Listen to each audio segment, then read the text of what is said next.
welcome back to Waste Some Time with Jason Green. I am Jason Green. Yeah, it is Wednesday. Boy, are we going to have a fun-filled show today. This is the show you've all been waiting for.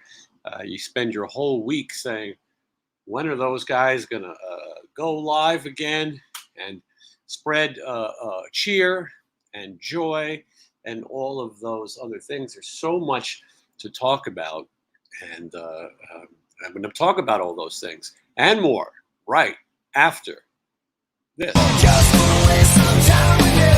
Sometimes it seems too good to be true.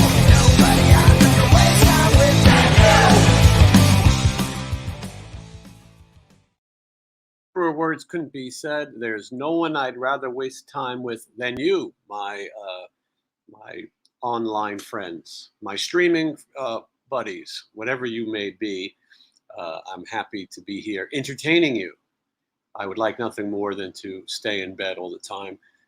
And then people say, how come you didn't go live? How come you didn't do a show? How come you didn't do this? How come you didn't do that? I get a lot of interesting comments. I'll read some of those interesting comments in just a minute. We have a ton of people here right now. I want to say hello to as many of you as I possibly can. Randy is here, and Brian is here, and there's Skylar. I feel like Miss Molly on Romper Room, and there's that one. And here's Lisa. Good evening, and there's Michael Perez and Joe Mannix and all these other things. So many great people, coffee enthusiasts, and I don't know, everybody. Some people. There's so many nice people here. I don't even know what to say. And a lot of you are channel members. I thank you for being a channel member. It's great. If someone wants to join up tonight, go right ahead. You go to the front page of my thing here on YouTube. I do such a great job of describing it. And hit join. And I think it's like a little under $6. And then we're going to be even better friends. And you get to watch content and also exclusive content. And that's something I got to mention. And we'll get this out of the way. YouTube members, Patreon members, you get all kinds of cool perks. You're going to watch stuff before everyone else, lots of new content. And there will be exclusive content and exclusive chats just for members and Patreons. So if you haven't done it yet, get on there and get some cool stuff. I'm also working on some exclusive merch things, and you guys will get that first and certain things. Anyway, I'm not really good at promoting myself or selling things, but I did want to say I just did a great interview just a little while ago. You guys ever see the Lay It Down music video from RATT? Well, if you haven't, it was filmed. It came out in 1985, June of 1985. It was actually the second single off that record. Beau Hill said "Lay It Down" is the hit and should be the first single. They chose "You're in Love," which was a moderate hit, but "Lay It Down" obviously the biggest one, the second biggest single since Rounds and Round, and second biggest in RATT's career. Anyway, you know, the little kid's having a birthday, little Steven. He snaps his fingers. He's a freaky looking kid, as some would say. Anyway, I found him, and we did a really fun interview looking back at that video. So you'll be seeing that very soon. Also, tomorrow morning, I'll be interviewing Spike from the Choir Boys. We had this scheduled several times. We had to put it a little, it had to take some time because the day we were scheduled to do it, Choir Boys' original guitar player had passed away. And so we gave him a little break. Spike and I spent some time hanging out on the boat, the Monsters of Rock cruise, that is. And so tomorrow we'll get the update. There's a lot of going on in this Choir Boys world. There's some band out there that calls themselves the Choir Boys, but really doesn't have any original members of the Choir Boys. It seems a little ridiculous to me. So anyway, those are interviews that are coming up. The last tour diary, people are loving it. Some saying it's the most funny one. Stephen Adler, Stephen Pearcy, we were in Oklahoma. Next up, I'm editing one right now from wherever we were. I can't remember. But that one's coming up. I think Oroville, which is Sacramento area. That one's next. And then after that, you'll see the weekend that we spent with Uncle Ted Nugent and Night Ranger celebrating Stephen's birthday party. And Johnny and I will talk about that. It's a whole nother thing. But I wanted to talk just a little bit about some of these odd comments that I receive. And this is one of the most odd.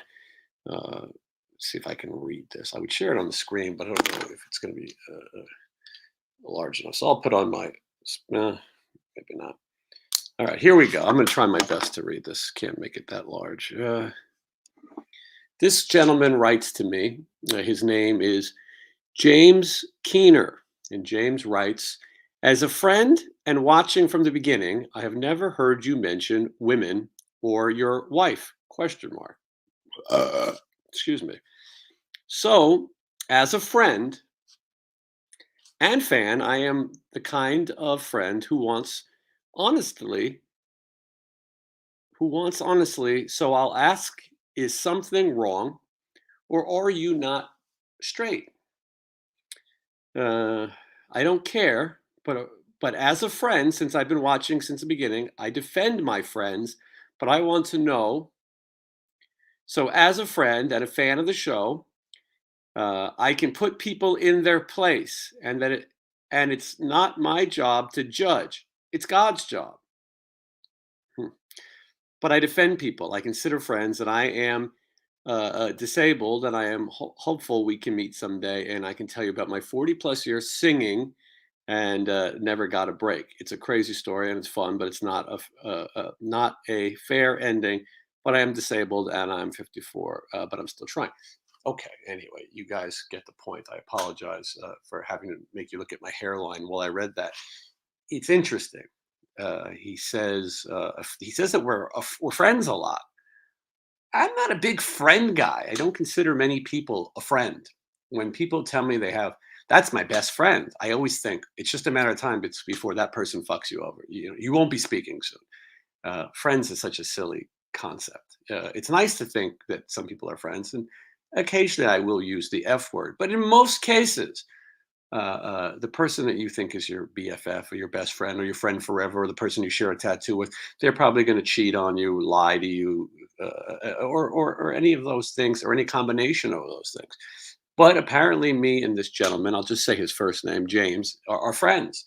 I consider all of you at home watching some sort of television friends or something like that. Why not? But this is an odd comment. I feel like my sexuality is in question, which is strange. And it's strange that someone feels the need to defend me. I'm guessing somebody called me the other F word, a word I wouldn't use, or somebody strikes me as quite homophobic, which is an interesting thing. God and all that, that's for you. That's not for me. I don't know. I don't really believe in judging. I also don't believe it if you believed in God or any of these other worldly characters that they would judge. I don't think the teachings of any. And I get in trouble whenever we talk religion on here, but I don't think someone would judge if somebody was gay or straight or red or blue or any of those type of things. On the 4th of July, America's birthday, Independence Day, whatever you want to call it, you think people would be a little bit more open-minded. Now, we play this game on this show all the time, the marry and F and the K, get rid of game. And I would think, and I always sometimes rudely evaluate women. If you've ever seen this show. And women of all ages get mad that I sometimes call somebody over, 30 an old bag. Does that make me, I don't know. But it is interesting that someone would think this. I don't really choose to keep every aspect of my life in here, but there's a lot of it. If you watch the tour diaries, you pretty much are with me for my life. And if you've seen this show, you've seen my friend Michelle in countless tour diaries traveling with me and seen her. She's on the show all the time. So that's one interesting thing. And so I think to myself, why would anyone care what I do in my personal life? Why would anyone care about sexuality and things like that? What gives the impression that I may be gay or that maybe I spend time with men? What Guilty. oh, hey, Johnny, how are you? Hello. What's Where wrong with you? Where's your where do they get these ideas? Search me. It's kooky. You know, It's kooky, Johnny. Well, everybody gets I, this idea. I think it's a fake. I think it's fake. You think I think it's somebody trying to play. you think someone's pulling my balls? I think it's fake, and I think he summed up all those things and then blurred the line a little bit and then threw in and then unless he's really disabled, then it probably sounds bad. But maybe, if they're saying those things, then when you say that, you can't be mad. You're not going to be like, you know, this guy, they're never going to meet unless there's a ramp involved. You're not going to say that. It's very well said.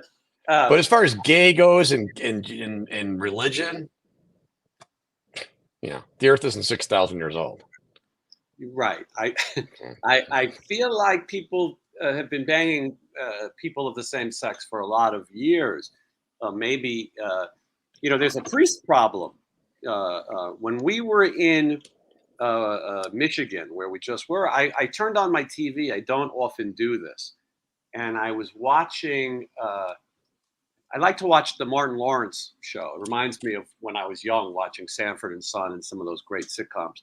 Anyway, I watch it on the BET network. It's on like 24 hours a day. And, but they kept having commercials about priests and lawyers saying that they may have been having intercourse with boys, young boys. No shit. Yeah, it's an odd thing to be a priest and to be told not to engage in sex. So there is a massive problem out there. The next commercial was some guy selling holy water. It looks like like a condom type tube, and it has holy water in it, which it's spring water. Spring water, he said, and they'll send it to you for free, and then after you drink it or douse, I think you douse yourself in it actually. Supposedly you'll be closer to the afterlife. But it's strange that so the religious hype commercial comes in, and it's obvious bullshit. It's obviously ripping people off and attempting to scam people, selling them bullshit water. But so after that commercial comes the one about the priests.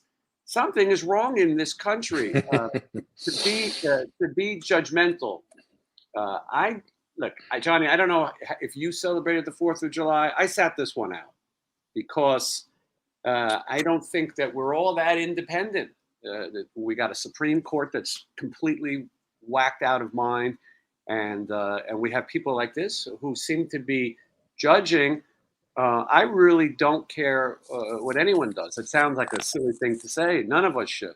Who people choose to have sex with or marry. Everyone deserves to be just as miserable as the next person. It doesn't matter if that's there's no rules to life. So anyway, I always get in trouble when I say this. That was not a political statement, but I think you should leave people alone and let people be who they want to be. I certainly don't need anyone to defend me. When I was younger, I realized a lot of people were also racist, and they didn't like Jews, I found. What a thing. My father is Jewish, not really by religion. He just happens to be that's the thing. My mother, on the other hand, was Christian and German. Jackie Mason once told me, I don't know whether to love myself or hate myself. He also told me, you should bring a lawyer to confession. And I thought he was a funny guy. And anyway, but I thought I would like to tell people I'm Jewish if it bothers them.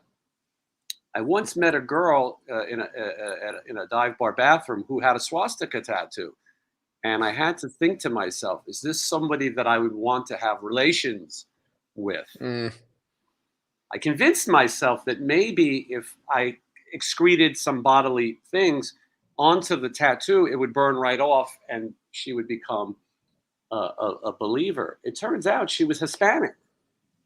Whatever made her think? Who knows? People have their own ideas of race and issues. Obviously, Johnny, you and I love everybody. We demonstrate it constantly. Well, maybe there's two that we don't, but we demonstrate three. A few. We demonstrate constantly how much we care about people. My point is, I will identify as Jewish. I've never had a bar mitzvah. I don't really know anything about it, but I would do that if it bothers people who are full of hate. I like to be that way. And so, if this person is so concerned, then I'm going to come out right now, uh, and I will be gay. So, and I feel good about it. Maybe buy. I'm not quite sure. I mean, I know I'm paying one way or another. So anyway, with that, I say hello, Frisco, and wait, look at that, blowing the harp. Just I was adding a little music to the celebration. Hmm. Now, Eddie Muniz says, if your mother's Jewish, you are Jewish, which is a interesting thing that people say. My mother's not Jewish, so does that mean I can't be? I don't know. A lot of people have different theories. The spirit medium Daniel is here. He says we all live on the same planet. We better get along before we all annihilate each other. I think you're a little late. We spent our weekend with Ted Nugent, um, which we will talk about very soon. Anyway, uh, yeah, and I don't know. I don't think it's real, and I think he was just trying to be, you know, mean spirited and funny, like a lot of these pricks. you use And the word funny. Most people who attempt to be funny are are not not. funny. You know. I mean, I said they want to be. I could do that too. I get annihilated every time I go to Smith's by farts. Hmm. I didn't think of that. Um, I don't think it's a big deal. Last time I put holy water on, it burned. But I Before think we get into that's this too much, Johnny, you bring up water, which is a good segue. I apologize for my New York accent. The way I say water may not be the same way the rest of you pricks say it. But Johnny, you, queer. you bought you bought some. Johnny, we got to be careful with our language today. I think that word Oh, is okay. But last week we got in a little bit of trouble, a they'll- little bit of hot I think water. they like that. They like that. Well, they took away my money, so we have to be careful. But anyway, Johnny, speaking about water, Hmm.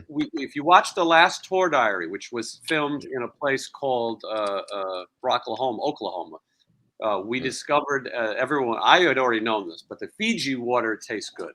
It is Oh, the enhanced. island of Fiji. It is enhanced with minerals. I was in Burbank. And I was at the palatial estate of Matt Thorne and his lovely wife Hmm. Mel, and they had told me before, you know what, we're hooked on this Fiji water now. And when you guys were Hmm. talking about kidney stones, we wanted to get rid of any water like Dasani or Aquafina. One is Coke and one is Pepsi distributed water. So we came over and they were so sweet. They wanted to put out a spread, and I mean that not like a swinging kind of way, but they offered us water, and then they gave us Dasani water because I think they had to get rid of this, get rid of it. It was still very kind. It was nice to be at MT Studios where so many of your favorite records were recorded and engineered by the great Matt Thorne. Anyway, so we're talking about water in Fiji water. If you watch a tour diary, you see that Johnny loves it. But I will say this, Johnny, I've heard that through the online source today, you're having some problem with your Fiji delivery. What happened? You got some water, and did you return water? There was an incident. Okay. I ordered what I thought was, I mean, 5 or 6 cases of Fiji water. I had to go to the bank, get money, Of course you're going to and I have to. ordered. That's not cheap. No, the islands of Fiji are very. And I ordered it, and I opened the box, and it smelled a little mildewy, but I just figured, shipping. But then when I cracked one of those $1 million waters open, it smelled a little mildewy. Took a sip, little weird, but usually I use it for my espresso machine, and Right. that's superheated water. So you pour it in there, it burns it off you. But then the more I kept drinking these and smelling them, I'm like, this water doesn't smell right. So Hmm. I did a little research, and sometimes you can get, mildewy or not clean water. Even if you're buying the best water. which is usually found in an 8th grade drinking fountain. Right. But I went high end. I bought it.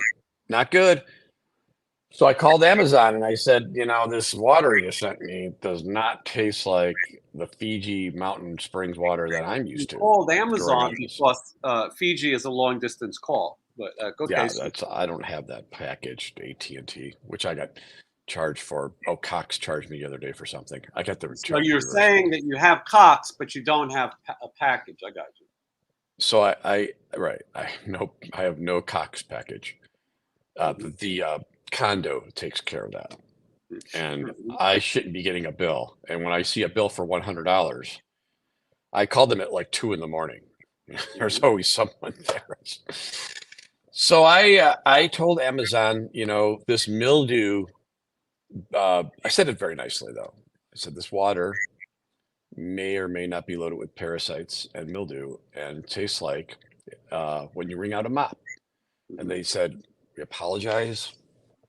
Thank you for being so nice about telling us, because I just was very short. So they Mainly admitted because that they rang out a mop. no, this Amazon. They probably have a return. Distributor. But when you try to return it, it said this item is not returnable. So I called them and they said, listen, this is what we're going to do. We apologize that you even had to take the time to call us, which is a good response. I was in the middle of going into Target to return something else, but I was on the phone. It was 100 degrees in there and I was getting sushi so it really was it took out a little bit of my day. Just Mhm. 6, 8 minutes. So I spoke to them and they apologized and they're like, we're going to just, whatever you want to do. Here's one option. You keep the water, throw it out, donate it. So now they want me to donate mildew water to Right. lepers or whoever drinks that, people that live in the inner city. And I think that the other options were, I don't know, but I didn't get that far. I'm like, yeah, that's fine. So basically they're saying, keep it. We'll refund your money. How would you like it back? And I said, just put it on my Amazon account because probably going to buy more of that mildew water with it. So I returned it. So I have 2 of them left, 2 6-packs, I think. So But then when I went to Target, you're here to tell us that you're selling them, right, on your website? You're selling all your water. no, the shipping would be too much. They're a little heavy. Well, people can come pick Yeah, it up. selling all my that's right.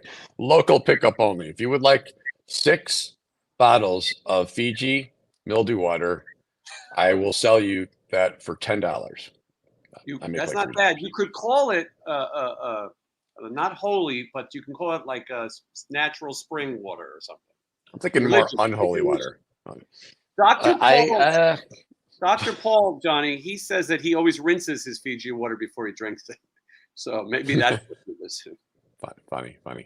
I was going to use it for something else, but I'm thinking, what else do I use water for that I don't drink? And um, I don't know what that would be. I usually use it to ingest.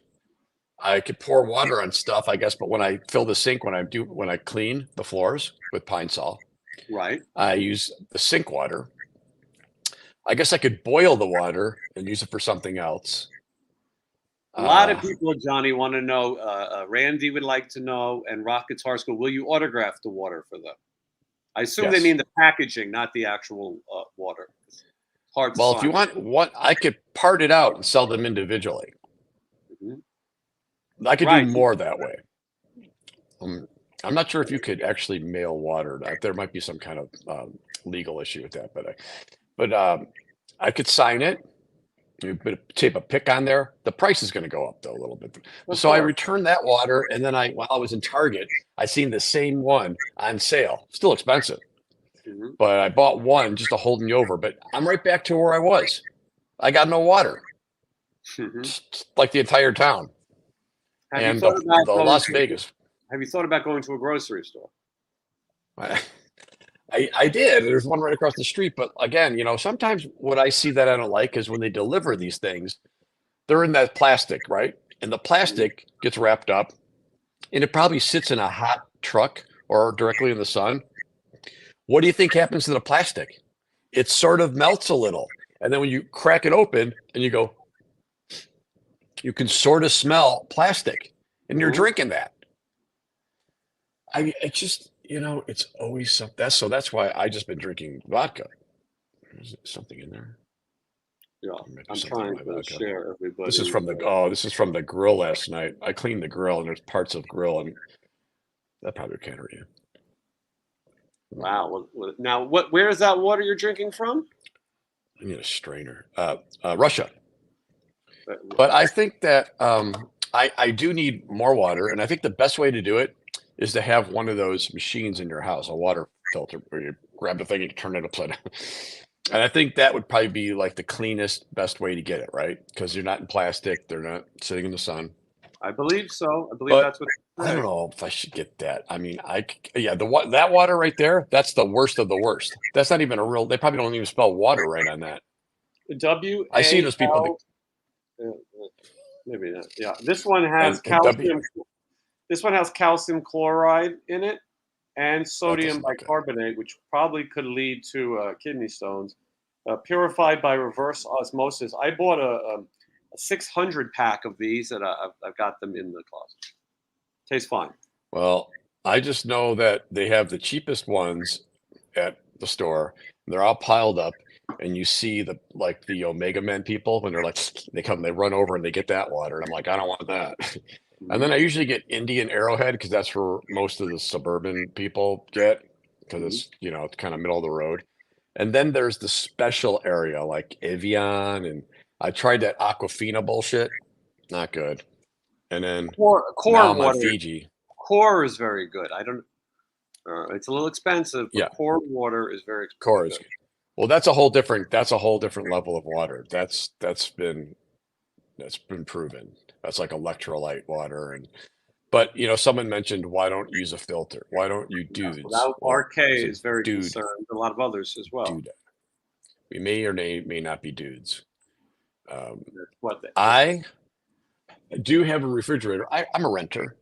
I don't own something like, some of the bands I know they claim to Or own you don't brands. have a wife or girlfriend whose ex-husband owns things. That's right. But I just have this crappy refrigerator that's not great. It does have a filter in there, but this has been rented over and over. I can only imagine what those lines look like in there. I don't use it. I use it when I boil water, but I need a standalone, brand new water machine. And then hey Colligan, or what's the guy that comes every month? They bring you the water. That's the way to do it. I think that's the way like the people with money do it. And I, I just need something better because I'm sick of this plastic Well, bullshit. speaking of I don't something, care about the ocean. speaking of something better, I should address these kind folks who are sharing their super chats. This is Lonely Dwight Fry. That's a good name. I owe Johnny an apology. I questioned the liveness of a YouTube video of We're All Right. Johnny commented it was 100% live. Johnny crushed it. I don't know what any of that means, but I will take your So yeah, 9.25 Canadian. I showed you that. I don't know, maybe I didn't. What does it No, mean? someone asked if they said it doesn't sound very live, but this was like in 19. 12. Wait, oh no, that was another video. The Enough's Enough video. I think someone said it didn't sound live. Someone put in my comments, and I'm not trying to be a dick, but because it was sounded so good, I guess it sounded not live, and also because nowadays what they're doing isn't live, so sometimes it can confuse people. But rest assured, that was all live, and it was a three-piece because the drummer back there, Eric Donner, who was actually in my 4th of July video, he was singing all the parts right and playing good, and I was singing, and Chip would add his part in. So that chemistry worked and made it sound like it was supposed to sound. All I right. Well, tried my best I'm glad to we get it cleared. close. I'm glad we cleared that up. We would like to welcome a new member. Stephen J has become a YouTube member. I appreciate that very much. I'd like to see more of you. The more YouTube members we have, the more it will motivate me to do some of the private chats and share content.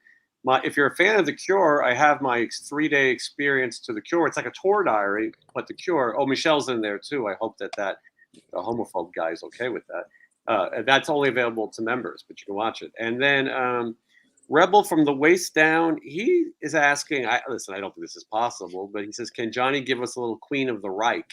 I think if you want to hear, I it, bet go you're watch gonna. the YouTube. video when Johnny sang it 40 years ago or whatever. It was a long time. All right, take it easy. You're not that much younger than me. I didn't say how old I was at that time, 10 years younger than you at least, but no, it was Johnny, I think that video was 40 years ago or more. Didn't we find out that that Queen of the Reich video was 1987?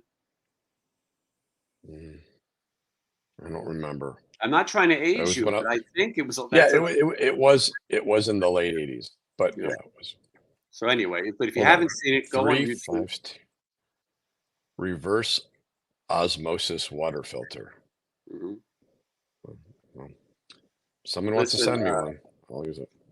For those of and Johnny is taking any kind of enhancements to his water. I'm trying to read everybody. I really need to figure this water thing out because I can't keep buying from the Indians. Mm-hmm. What's in Anyway. Indian water heads? Arrowhead, and that's Indian, right? Sure. Drummer Boy Jones says Jason wins best short of the year. Which one was it? I didn't know I had anything good, but if I did, let me know what you're talking about. Oh, shirt of the year. Sorry, Jesus. There's salt in here. He first put short, but then he corrected it to shirt. This is my San Gennaro Feast shirt. If you're going to go to the San Gennaro Feast, this is kind of what you want to wear. This or what Johnny wore on stage at the last Stephen Pearcy shirt. We'll get into that. Taking any video of you, you giddy. Mm-hmm. I'm gonna. Someone trying to fish out pointing out the Queen of the Reich was 83. Well, we know that. We're pointing out the video of Johnny singing it, which was not 83. So anyway, everybody knows something. All right, let's talk a little bit about. I think that.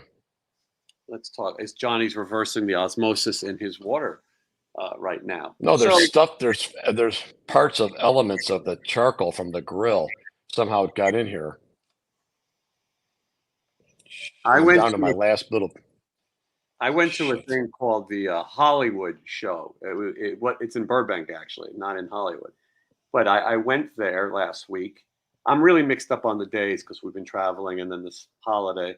So I went to get some to see my good friend Stacy Q for one. It was so nice catching up with Stacy, Two of Hearts. If you've seen, she's been on this show. She's out on some 80s tour. Yeah, Two of Hearts is great, and so we caught up a little bit. But I met Diane Ladd, who played Clark Griswold's mother in Christmas Vacation. She signed some stuff. It's over here. And then William Shatner signed my Funko Pops that are around here somewhere. And and then there was a woman named Barbara Carrera.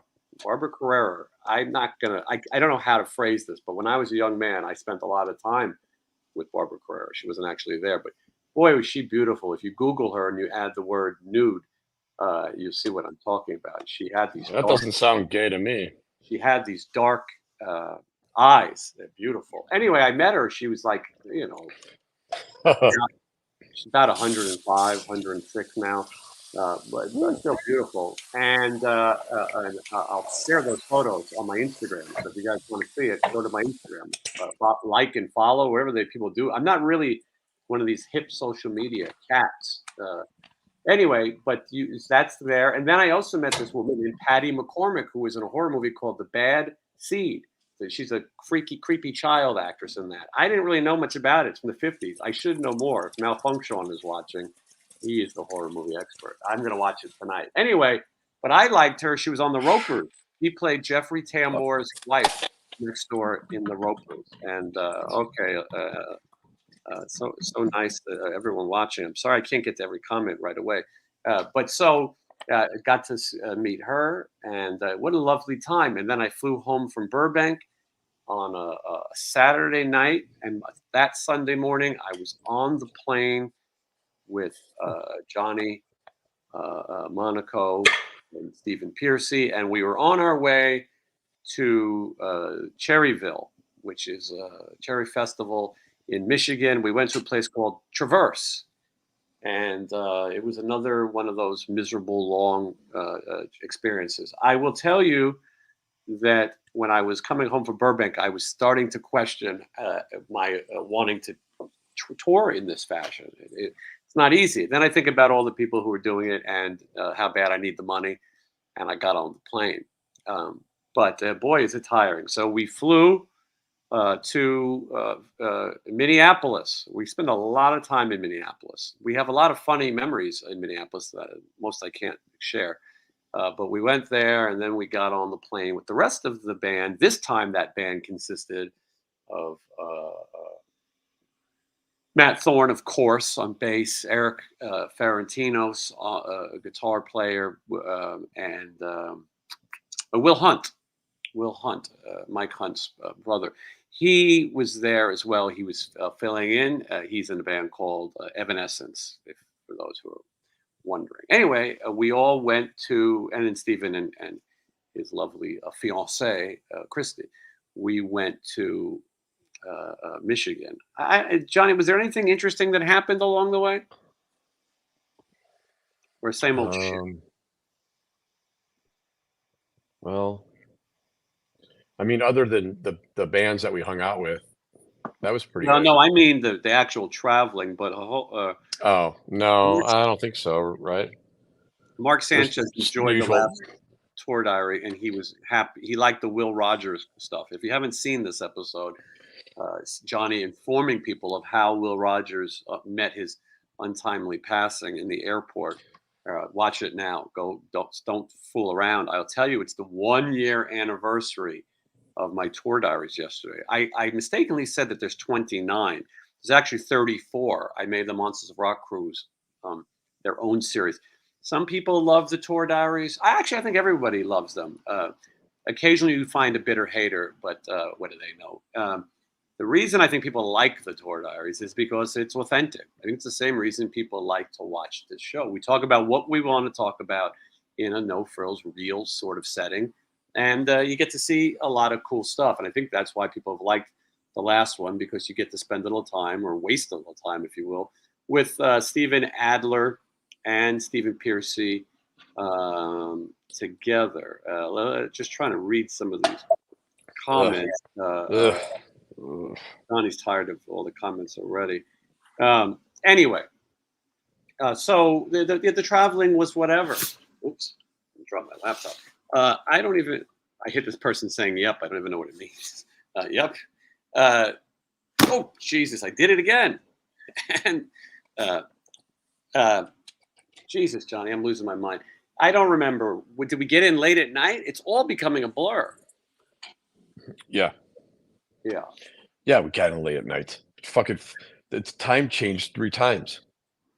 That's we true. flew in to Minnesota, and then thought that was bad. I watched the Exorcist of the Pope, the Pope's exorcism. Oh, that's right. It's good. Mhm. I always enjoy a nice exorcism. They're so full of shit, but I like it when they meet the devil and they have to ask him his name, and he won't tell you his name, because if they do that, then it's such bullshit. Against the rules. But I like it. I like watching that. I'd rather watch that than something like serious. So I don't remember what I yeah, did when I watched that. you fell asleep. Did And I? then we went to Minnesota a little bit. Went to Minnesota, Was I and snoring, then Johnny? we had to get on a.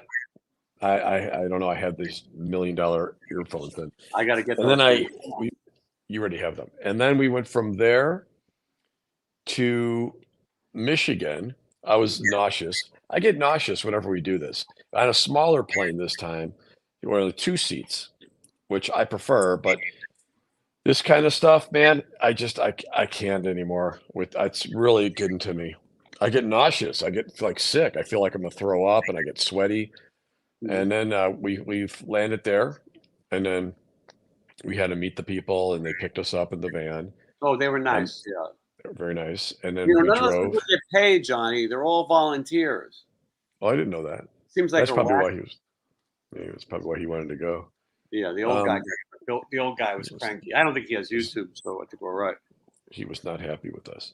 No. But then we had to stop at a gas station on the way to the hotel so everybody could get dinner.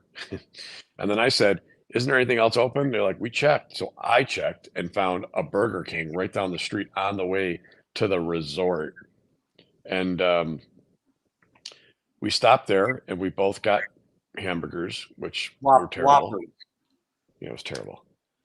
I don't want to eat like that, but I was starving because we started out at noon. By the time we got there and the time changed twice, it was 10:30 at night, and it was Sunday, so everything was closed. There's nowhere to eat. I got to eat something. I was really hungry, and then we just went Well, to the everyone hotel. else grabbed something in between flights, but there was not much time. They But had more time than us. well, not much more. But Johnny, there are people now who figure out what plane you're on. It's a new thing. It's not new. People have been doing it forever. People they like to get autographs and things, and nowadays they're not checking boarding passes to get to the gate. So we were greeted by nice people, and they wanted to take pictures with Johnny and I. That's a common thing now, and that's very nice. And we're happy to meet people who watch the show. And so while we were mingling with the public, Stephen and Christy were getting gigantic jugs of salad from a salad vending machine. Those are good. I think I'm gonna try that next time. I've had one; it was good. Yeah, Was and it? It was like so Farmers Market or something like that? Farmers Fresh something. They come in those jars, those nice jars. yeah. They are nice jars. Nice jars. Um, okay, hold on. So yeah, people are surprised. Don't get any ideas, by the way, to come find us at Gates. It's one thing if you'd like to take pictures with me and Johnny, but if you're going to bring 400 Rat albums, it doesn't end well. Anyway, so we then went to the resort, as Johnny says. We brought our Whoppers. This hotel was. Everyone else liked it, and it was the room I thought was nice. I thought the beds were good. I did not wake up with my Yeah, beds were hands good. hurting, and I did sleep a little more than usual. Johnny and I got shitty views. Everybody else got magnificent views.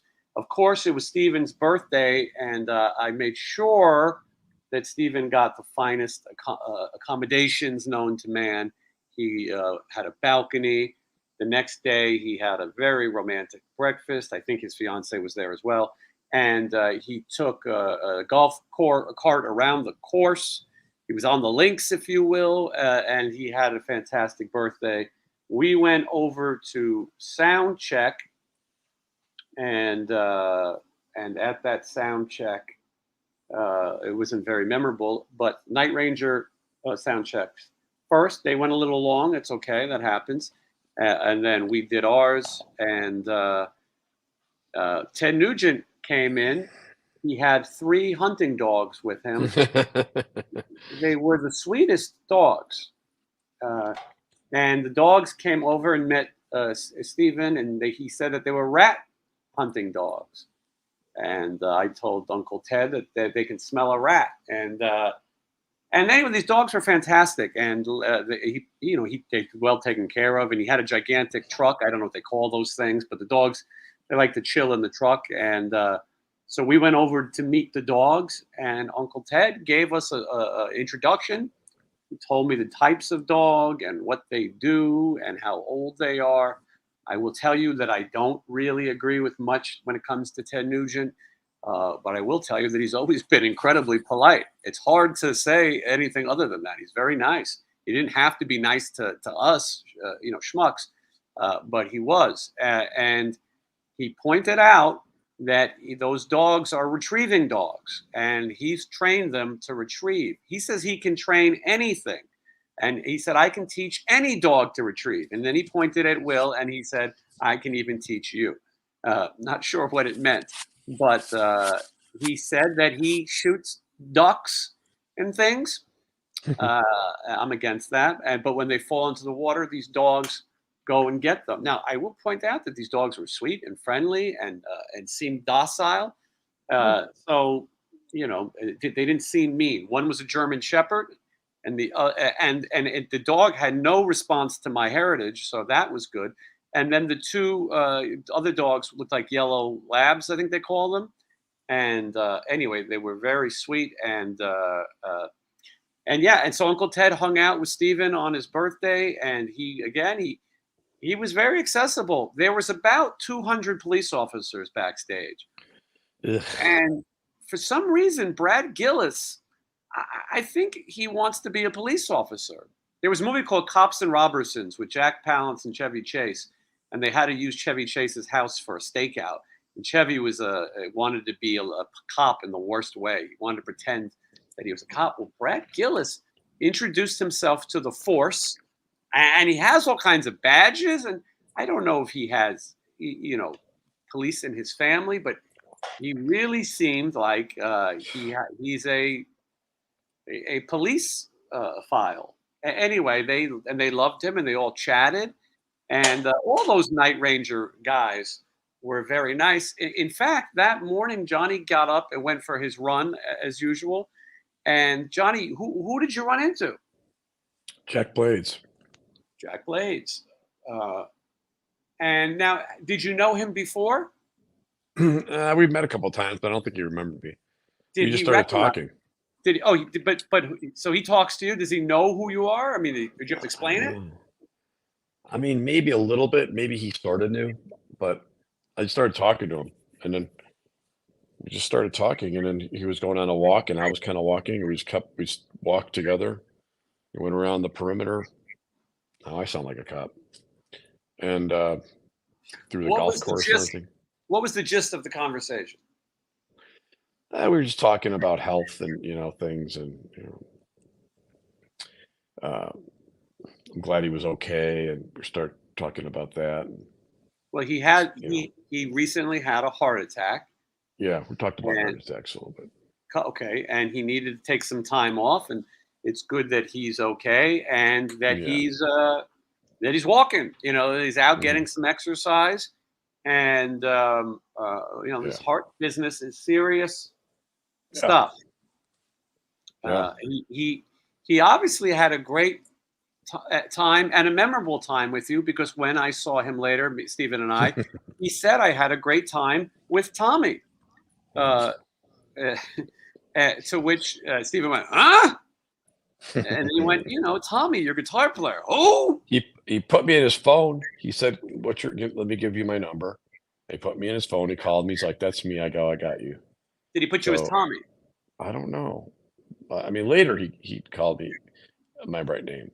Well, because Stephen and I explained it to him. We said that man that you were out walking with, his name is Johnny. And he went, and he did feel bad. He went, oh my God. And listen, Johnny, you and I, it's hard to remember everybody's names. Yeah. No, he was really nice, and we got along.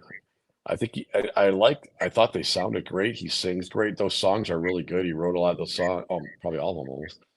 And I mean, I didn't even really think of that. We were talking. It was just kind of like, Yeah, but bro. He hung out for a while. I went and got a coffee, and we went got coffee, and then that was it. Maybe you guys can go for one of those angioplasties or whatever they call that one day.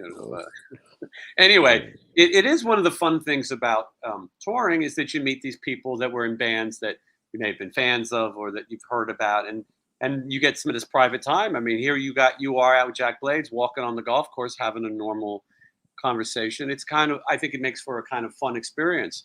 Same with Brad Gillis. When I was young, my guitar teacher, Nick Bocott from Grim Reaper, he was the main guy at Marshall for a while. He told me, I'll teach you these punk songs, but you need to learn some cool stuff too. You got to be more versatile. And he told me, by the way, Johnny, he said, real guitar players use their pinky. He goes, these guys who just use the three fingers, no, you got to use your pinky as well. And he was right. And Johnny, I've studied your playing, I've evaluated it, and you do use your pinky quite a bit.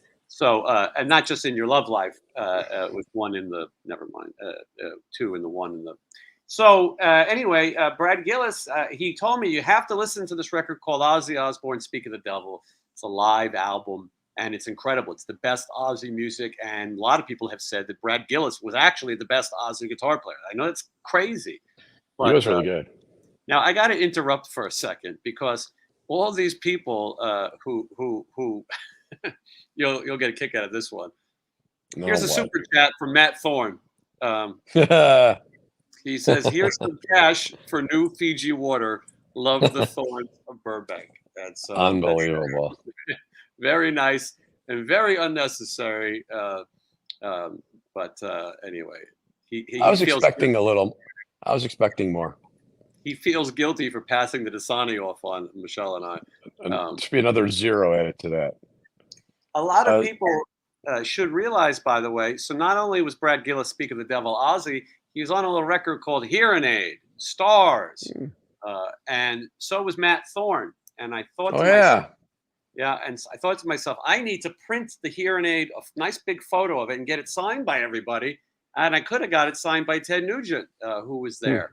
But Matt Thorne, who was in Rough Cut at the time, and now was nice enough to send us $10. We're very unnecessary, but appreciated. Dr. Paul is here singing his favorite line. We all want to touch a rainbow. Matt is watching. Matt, do you think this is really Dr. Matt? Is this the real No. Paul Sortino? No, it's not. It's not. It's not. Right. It is. It's all in jest. And anyway, so I said, "Speak of the devil," as Brad Gillis was walking by after he had his boot camp with the cops, and he came over to talk to me and Johnny, and he told me that the Speak of the Devil, he's playing the Speak of the Devil guitar that night. He had it around his neck. He was playing it, and he told me all. I filmed some of it. He was very generous at his time and nice, and he explained to me what was changed and what was new. But this was the guitar that's on all those hits. And I asked him to come on the show because so many people have talked about it. George Lynch spoke about touring and watching Brad Gillis play. George thought he was going to replace Brad. Ultimately, it was Jakey Lee. Mark Torian talked about trying out for Ozzy, all these people. And so I thought it'd be great to have Brad on. And Brad asked me, most people will tell you, some people will give you their phone number. Jack Blade said, here's my number. And Johnny as well. But there's other people who say, Facebook, email, whatever, understandable. He said, in the most prehistoric way, are you on LinkedIn? And I thought to myself, who communicates on LinkedIn? Johnny messaged him on LinkedIn later. Johnny, has he responded? Nope. Yeah. So, hold on. Cecil Music or Cecil Music. Hearing Aid is what my brother and I got hooked on Rough Cut. When we heard Paul Sortino's vocals, my brother went and brought the Rough Cut album Wants You on vinyl. Well, that's Matt is probably happy to hear that and probably got a fat royalty check for it. A lot of people remember Paul's line. So anyway, we are just hanging out with the Night Rangers, and they are one of the odd bands where the drummer sang the biggest hit. Sister Christian is sung by Kelly Keagy. That is his name. It's funny, Johnny, I saw this guy post online that he got his records signed by Night Ranger. And I saw that Kerry Kelly, a friend of yours, his signature was on these records. And I thought, why would you put Kerry Kelly on the original Night Ranger records that should be signed by Jeff Watson?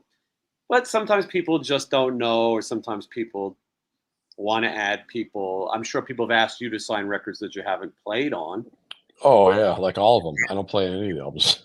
But I mean, even with Enough's Enough, you're on the albums that you're on, yours, but you're not on the first three or whatever. No. But you will point out to people, I didn't play on this. I will tell them that, yes. I often try to get out of it. People try to be polite. They've asked you and I both to sign Steven-related things. They've asked me to sign Steven's book, pictures, posters. To me, it seems a little crazy. I will usually flip it over and then sign the back. If it's an event poster from the show that we're at or something like that, or someone watches this show, why not? But anyway, but Kerry Kelly wrote very large across this album that he had nothing to do with. But maybe he just felt like he was being a nice guy. The guy who got these records signed said in his post, because somebody said, why are they signed by him? And he pointed out that he thought Kerry Kelly was Kelly Keagy. Yeah, that's similar to name. Very similar names, and he got confused. So he's very nice. I like him a lot. Which one? Both of them. Kelly Keagy. Yeah, he is very nice. He sang the biggest hit. Other than that band, I would say Grand Funk Railroad is the only other band I could think of off the top of my head where the drummer sang the biggest hit. Maybe Genesis and things like that, but in that case, he was mostly the singer, I believe. Mm. But Don Brewer, drummer for Grand Funk Railroad, sang American Band. Anyway, we got to hang out with him as well. And I'd like to thank Jeff for a super chat. This is for Johnny's water, Jason. Make sure he gets his cut. Believe me, Johnny knows. The first thing I'm going to do is cut him in. Make sure you visit JohnnyMonaco.com. And if you really want to support Johnny, go buy something or watch some of his videos. He's got his old school podcast, which is a lot of fun and very different content than this. Anyway, there's Johnny's cut. So back to what happened. We had a nice time with those guys. Steven's birthday. All along, we were planning a surprise little birthday on stage for Steven. Steven's fiance, she cracks the whip. She really wanted a 5-ring party. Yeah. Unfortunately, it's difficult out there on the road. They told me that a radio station will bring a cake. And so they did, and we had the secret plan. And the radio people mentioned his birthday, and Steven said, nobody has to talk about my birthday anymore. He was over. I got a picture of the cake. I did too. Yeah. And you and I are the only people I think who actually ate some of the cake. I have this much. I had about that much as well from a corner. Yeah. So I'm saving it for everybody. That's right. So they brought the cake on. The plan was to bring it on stage.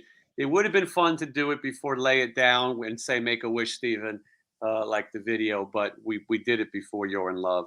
Anyway, the surprise was Christy would bring out the cake with the guys from Night Ranger. And so I had to organize this, make sure it happens, make sure Steven doesn't find out about it. We had to try to cut songs to make room for it, and then hope that Steven doesn't get angry. So I recorded it. It's in the next tour diary. You'll see it. It's a really fun time. Johnny, you'll see, is wearing his San Gennaro outfit on stage. And I'm just trying to reinvent my look. I'm a bad boy now. Very bad. Like Josh Todd. Yeah. And we'll discuss Josh Todd later, because you definitely have Spirit Medium Daniel says Peter sang Nothing to Lose. Well, that's far from Kiss's biggest hit. But Michelle, by the way, people are saying that I may be a homosexual, and they're thinking about reporting it to God, for the record. But Michelle points out Don Henley. Did Don Henley sing the Eagles' biggest hit? Yep. He did? Did he sing Hotel California? I don't know. I don't think so. Did he? I don't think he did. I think that's Glenn Frey. So, but I mean, Don Henley definitely sang some hit songs for sure. Yeah. What about Phil Collins? Well, we said Phil Collins, yeah, but I believe that Phil Collins was the singer for the most part, not Peter Gabriel. Yeah, it doesn't really count, right? Yeah, right. Yeah. What about Queen? You're my best. Did he? Yeah. He sang. Matt I don't know this. Matt says that Don Henley sang Hotel California, so then that is a good example. Oh. Mickey Dolenz is an interesting one. Somebody says he sang most of the hits. I'm not. Mickey Dolenz. They didn't really play their own instruments. The Wrecking Crew played for the Monkees, but it's an interesting one. They sang Roger Taylor. I knew his name, but I didn't know that he sang a big Queen song. Somebody sang Under Pressure. That's David Bowie. Yeah, that's that base. Everyone's out of their mind. I will always love you. Okay, so that's sang by Roger Taylor. Okay, it's not the biggest hit though, and everyone is pointing out that yes, Henley sang Hotel California, so that is true. Roger Taylor sang "I'm in Love with My Car," not their biggest hit, but interesting singing drummers. Listen, Peter Criss sang "Beth," and I bet you at some point Beth was one of their biggest hits, and "Hard Luck Woman," I think that's him also. Let's see if anyone else. Anyway, back to Mr. Keegi. I'm not really an Eagles fan. I was fortunate to see a friend of mine. She took me to see them. I didn't really care, but I said it's free, And then I realized we were sitting in this like box with the people who own the MGM, and I was wearing a Ramones T-shirt and shorts, and it was the tickets were like 5,000 if you could even buy them. And then they told us there's no cell phones allowed, no pictures, no look. And oh my God, was I bored. And they just kept saying, we're going to go all the way back. And I was so sleepy and miserable. And then at the end of the night, they introduced this Joe Walsh fella. And then it became a rock show. I like him. He played the cool shit, and he had a helmet on with a light and a camera, and he was asking women to. He was like Tommy Lee. Anyway, so we're hanging out with the Night Rangers, and everyone was really nice. And again, Kerry Kelly, Johnny knows him because he is a part owner of a place here called Aces and Ales. There's two of them, third one on the way, and I've also known Kerry for a long time. So he was out riding a bicycle. He gets out. I think since the heart attack shit happens, everyone's trying to exercise. And we had there was nice catering. Johnny had swordfish. I did not. But they had a lot of good stuff. And controversially, Johnny didn't like the ice cream. They had the greatest ice cream most of us have ever tasted. The guys from Queen were taking it home by the vat. A Queen Night Ranger, and the guys from Queen have other things to do. So we loved. I loved the ice cream. They had one made just for that event called Cherry Tracks or something. Eric is the one who found out that all the different ice creams. He took the tour of the ice cream farm and then explained it to me. Anyway, I enjoyed it. I also had a piece of cherry pie. This is the cherry festival, and then I threw the cherry ice cream onto the cherry pie, and I ate it all. And I shot about 40,000 units of insulin. I need to stop that, bring down my A1C. But anyway, it was good, I thought, and we all had a nice time celebrating Stephen Pearcy's birthday. Uncle Ted went on stage. It was interesting because he watched the whole show. He was standing there by himself, and he watched them play the song "High Enough," which later that night Johnny told Jack Blades he enjoyed watching him play "Can You Take Me Higher," which is a Sly and the Family song. It was okay. He thought my name was at that point. He still thought I was Tommy. Yeah, so, and I don't think he cared, and I think it's cooler not to know the names of damn Yankee songs. I don't know about that, but they don't watch this shit. So the song is called "High Enough." It was probably their biggest hit, but he watched, and then he came out later and he played the "Coming of Age" song, and after the "Coming of Age" song, he played "Cat Scratch Fever." I was in the front row. No one was any closer than me. I recorded it. It'll be in the tour diary. It was great. Despite what I or any others may think of Uncle Ted's political beliefs or hunting beliefs or whatever, he's a nice enough guy, and he's got nice dogs. And he said that he is retiring because he wants to stay home with the dogs. He said it's harder for him to leave to go on the road. I feel like that every time I have to leave the house and say goodbye to my cat Bitsy, and then Bitsy and I have an embrace before I leave, and then the fur is on my sweatshirt, and then Johnny has to sit next to me on the plane, and he gets very ill. And then Stephen and Christy, they also are happy pet owners. They give Johnny T-shirts and things that also have animal dander on it. A lot of people pointing out that Ted was on Eddie Trunk today. I wouldn't know. I don't watch. But anyway, Bitsy rules, and that is true and much more important. Let's see here. Ted is like 70 and in better shape than most 50-year-olds due to his diet, to be honest. I don't really know if that is true. Did he look good? Ted's 74. Did he look good? I mean, I suppose he gets exercise. Do I think it's his diet? Maybe. Who knows? Maybe. I don't know how healthy he is. Let's wait till he has his first 2 or 3 heart attacks. Bonnie is saying, let's see the kitty. By that, I think she means my cat. I don't know where Bitsy is. She's fast asleep, so I'm not going to wake her up. But I am teaching her how to retrieve. I do not believe in hunting and would never send her to retrieve duck, but I am working on sending her to 7-Eleven to pick up things for around the house. So there's that much for retrieving. Jim is saying, wow. 74, he looks great. Yes. Izzy is saying, wow, 300 people are watching. Well, that's we've had more, but if you're all watching, make sure you you like this. You support the video.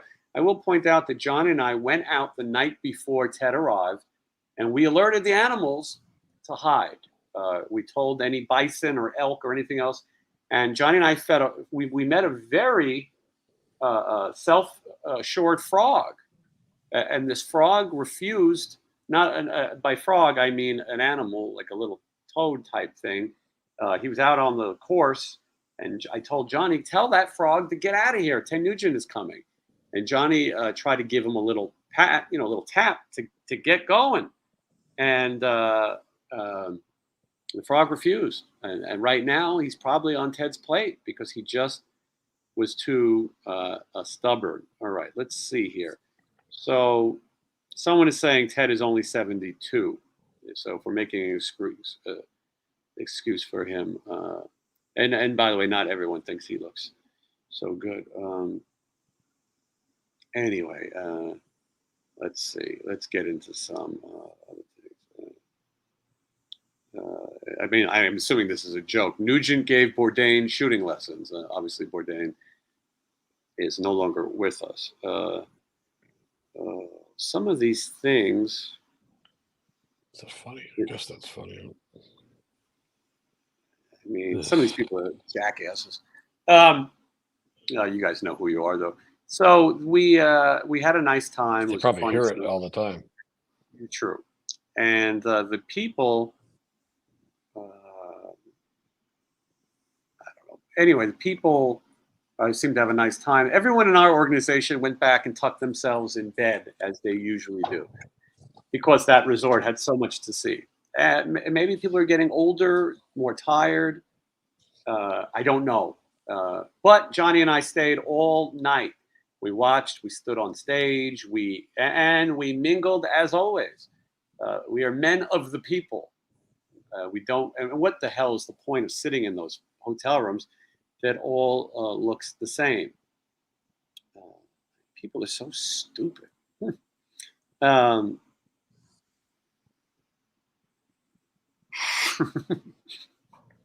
Johnny, we got some idiots tonight. Tonight, it's not that they are idiots. Don't get me wrong, but it's just that they think that they're trying to cause. They know what they're doing it intentionally, even if it's funny or not. They're like, I'm just going to say this just to like get a rise out of someone or to. There's no way they think they're chiming in with the rest of the jokes. Right. They're doing it to disrupt, to just get in there and kind of,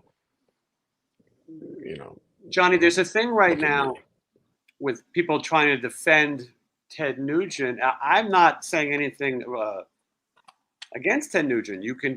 Everyone is allowed to have their own rights, and not everyone. Some people yesterday shooting their fireworks off have different views, but whatever. I think it's okay to believe whatever you want, no matter how stupid it may be. I will point out that Ted Nugent adopted a child so that he could sleep. So before you call him, I forgot about that. Yeah. So before anyone calls him so great and perfect and holier than thou, you could do that. Yeah. Well, I didn't know they could do that. Yeah. I mean, excuse me. I'm not doing it now. But, at least you'll be able to write up the papers. Yeah. Exactly. Anyway, so that's just in case we need to be fair and balanced on this program.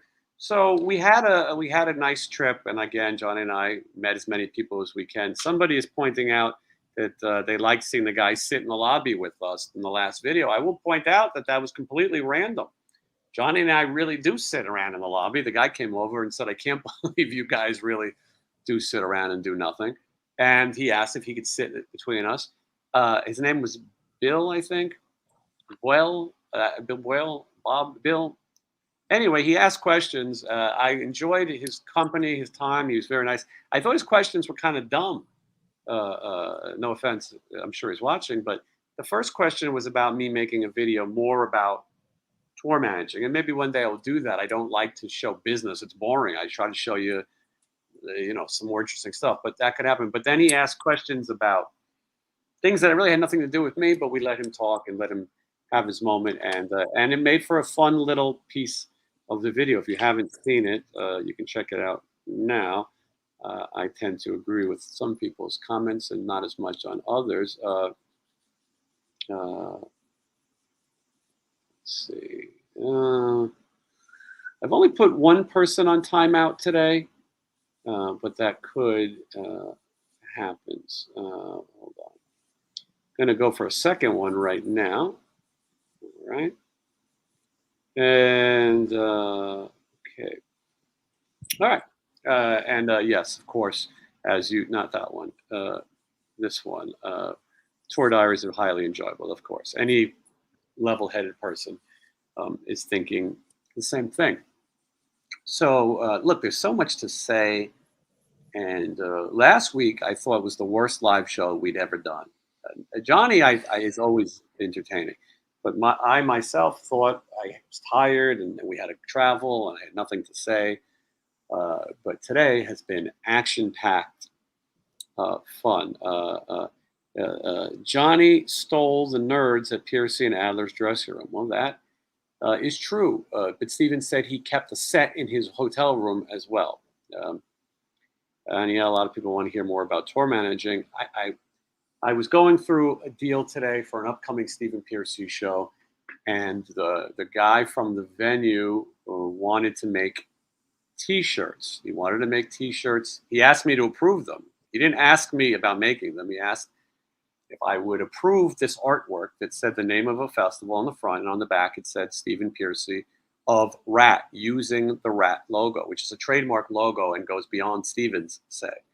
So I had to go to our agent and say, I don't know what's going on here. The guy then later said, well, the way the contract reads, I get 80%. I make the merch. I get 80%. You get 20%. And that's how it goes. And you sell it. You figure it out. Well, that's not how any contract would read. Some venues take a percentage. Most of them take something. I think it's gouging. I think it's a little bit ridiculous sometimes. Maybe a little something. You cannot take a percentage of what's called hard material or music. You can't take people's music money, although I've seen venues try. Usually if you sell CDs, you get to keep 100%. Like, I get that these venues are trying to make some money. They sell plenty of beer and other shit. These promoters and venues, they put guitars backstage that they're going to sell and other things. Everyone's trying to figure out how to offset the cost. And it sort of goes with the territory. They try to sell meet and greets, which is a violation of most contracts. So there's a lot of things that people try to do to make money. The venue would get the 20%, the artist would get the 80%. And so anyway, I'm not saying who or what. I'm just giving a little insight into the business. We have so many trips coming up, and every day I'm talking with people, and sometimes talking with shows that aren't going to happen for 6 months. You sometimes advance that much ahead. So anyway, I know a lot of people say they're interested in this. Does the band get a percentage of the bar sales? No, almost never. Local bands sometimes do. Johnny's probably played in a bar band before where they got a cut. I always said never, ever take any sort of door deal. Take the guarantee. When you're on that level, promoters will tell you, listen, I could give you $500 or I could give you a piece of the door. And then you're really going to make money. The problem is, how do you know that they're really counting how many people went in the door? Then they tell you, and we'll cut you in on the food. Now I got to count chicken wings too. It's like, let's make a deal. Always take the guaranteed deal. Never take the door and never take the chicken wings. Now, on the level of somebody like Stephen Pearcy, you get a guarantee. His guarantee is his guarantee. Whatever they make, they keep. And sometimes they do try to grab a piece of the merchandise, not always. You're saying you thought I meant Steven for 20. Well, that's what the promoter thought, and it was wrong. I mean, some of these I'll answer, and some of these are not my business to talk about. But I've always been curious on musician pay. Do they get a flat rate per show? In most cases, the musicians get a flat rate. Now, Stephen Pearcy is a solo artist, so his band gets, they get a fee. This is not a secret. But now, in a band like Night Ranger, I would assume that the 3 originals have a percent, and I would assume that the other 2 members who are talented guys, they probably get a fee. And a lot of people enjoyed seeing Johnny at the statue of Will Rogers. I thought it was a great moment, and Eric, I thought, was also funny, giving people. They would walk past Johnny and this thing of Will Rogers. Johnny would explain, and then Eric would give them a second opinion that it is in fact true, the voice of reason. A lot of people believe this. The T-shirt should say Stephen Pearcy of RATT featuring Johnny Monaco. I tend to agree. You can go to the merch stand and buy Johnny Monaco guitar picks.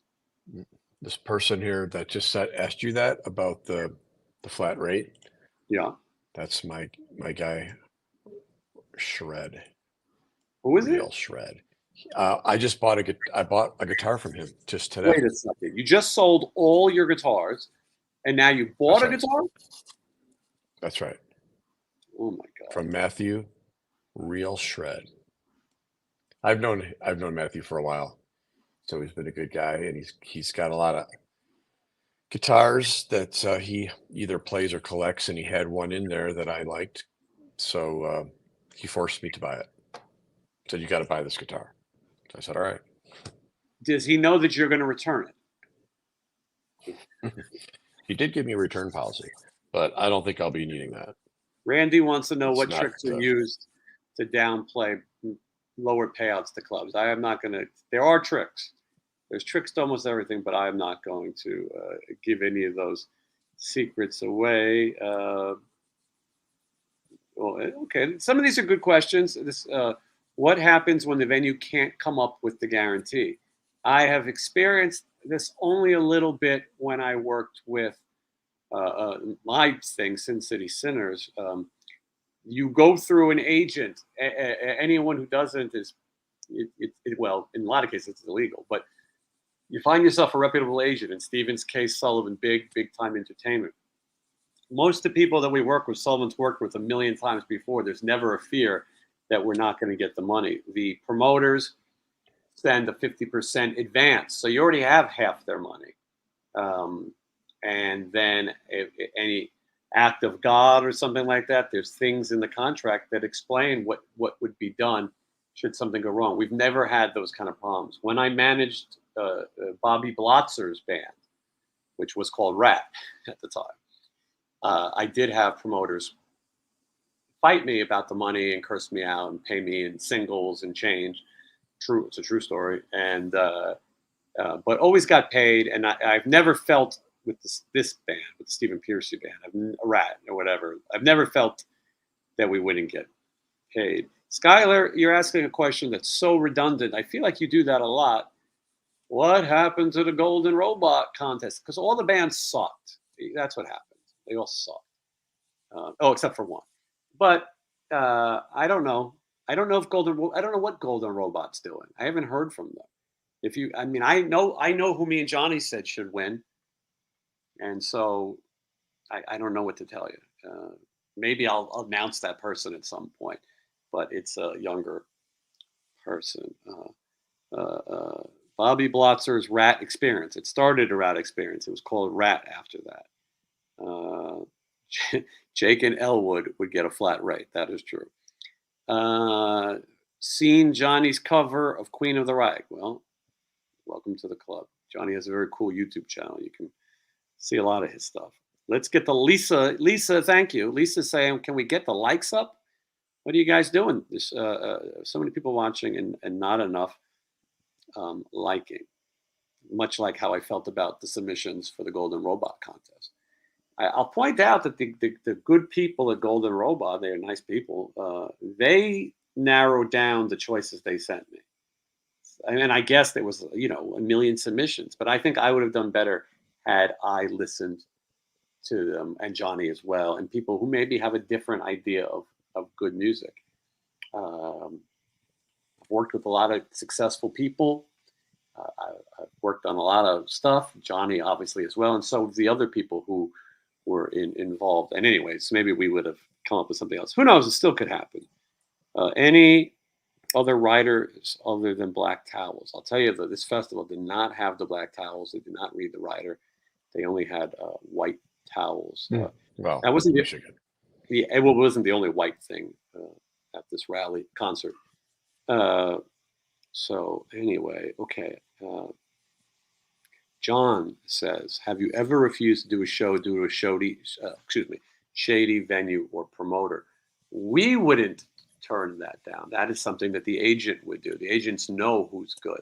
If they make the advance payment, they're usually going to follow through. And these are people who this is their livelihood and their business. You screw over one person, you don't work again. So for some of these Fast Freddy types, it's a shady promoter that ran off of people's money. He was actually running a full pyramid scheme, allegedly. So anyway, yeah, that doesn't really happen. One time, Cincinnati Sinners played a show in Salt Lake City, Utah. We went to a bar, and I had the band on stage. It was a weird night. It was Blas Elias from Slaughter on drums, Jeff Duncan of Armored Saint and Odin on guitar, Scotty Griffin, and myself on bass, and Frank Domino from Angel on vocals. And I got the guys on stage, and I said, "We haven't gotten paid yet." And I was concerned. The crowd also was not very good. It was a weird gig. I told the band, "Get off the stage until I get paid." And I had to go, and they made me deal with some really scary biker types who did pay and were fine about it. But it did seem like they were going to try to get out of it and blame us for the crowd. Look, these venues have their own, they should be promoting, and they have their own things to do. I had a great lineup. And I remember me and Scotty ended up playing a bunch of punk songs that night, and just trying to entertain the good folks. Okay, what guitar did Johnny get? This is from JC. Obviously, that's Jesus Christ. Johnny, what kind of guitar did you get? And while you tell the good people about the guitar, I am going to relieve myself. I'll be right back. Go ahead, Johnny. I had got an Ibanez RG550 Genesis reissue. It's a lot like the one I have. I have the original, but it has it's like an upgraded version of what I have. It's got titanium rods, and hopefully it's a little lighter. It's just like this, but a little different. I was going to get something completely different, different color and everything, but this is the reissue they made from this guitar. So they kept it true to the guitar, and they only offered it in a few colors. And, the other ones I was looking at were higher end ones that were a little fancier, but I'm used to these guitars. I like the way they sound. They cover all kinds of sounds. I'm not going to play a Les Paul or something that I got to redo just after I buy it. I see Mark Sanchez in here somewhere. He said he's been playing the Strat that I sold him, and he said it plays great, and that's what I was expecting. So I thought it played really good, and I only got rid of it because I wasn't using it right now. What was that? So Johnny, if I only heard part of it because I was in the other room, but so it sounds like you bought the same exact guitar you already have? Kind of. I mean, someone just glanced at it, they would say yes, that's the case, but it's a little different. It's like a reissue of what I have. Mm-hmm. So I could just use that one, see how that works out on the road. It might be a little structurally better in that respect, so it won't maybe break. Because every time I open a case where we travel, there's another thing broken on this one. So maybe this newer model will be put together a little better, so it can stand the touring. Mm-hmm. All right. Okay. And I'm trying to get to some of these things that I may have missed. Give me one second.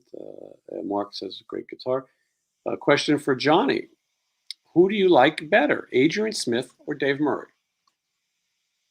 Hmm, I I don't have know. an answer. I'm not the guitar player maestro like Johnny, but I have a favorite.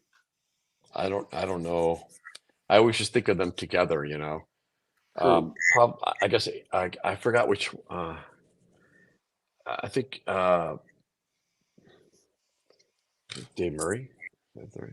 Dave Murray's probably the better known, and maybe more people maybe played more some of the film. I lead towards Adrian Smith myself, but I think that Dave's been in the band much longer as well. Adrian's on those core albums with Bruce as well, and obviously he's been back for quite a bit. But I think that is a tricky thing to choose because they really do go so well um, Yeah, together. I think they're both great.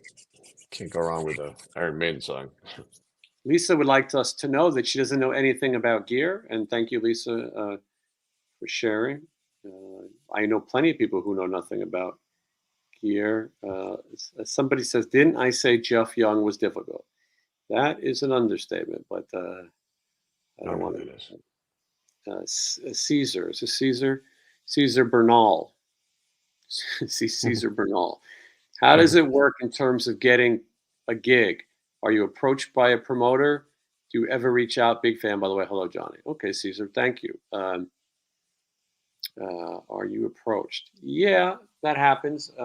Mostly that's what happens. The people put together their shows, they need people, or the agents have relationships with a lot of these venues. There's a reason why your favorite bands play the same venues.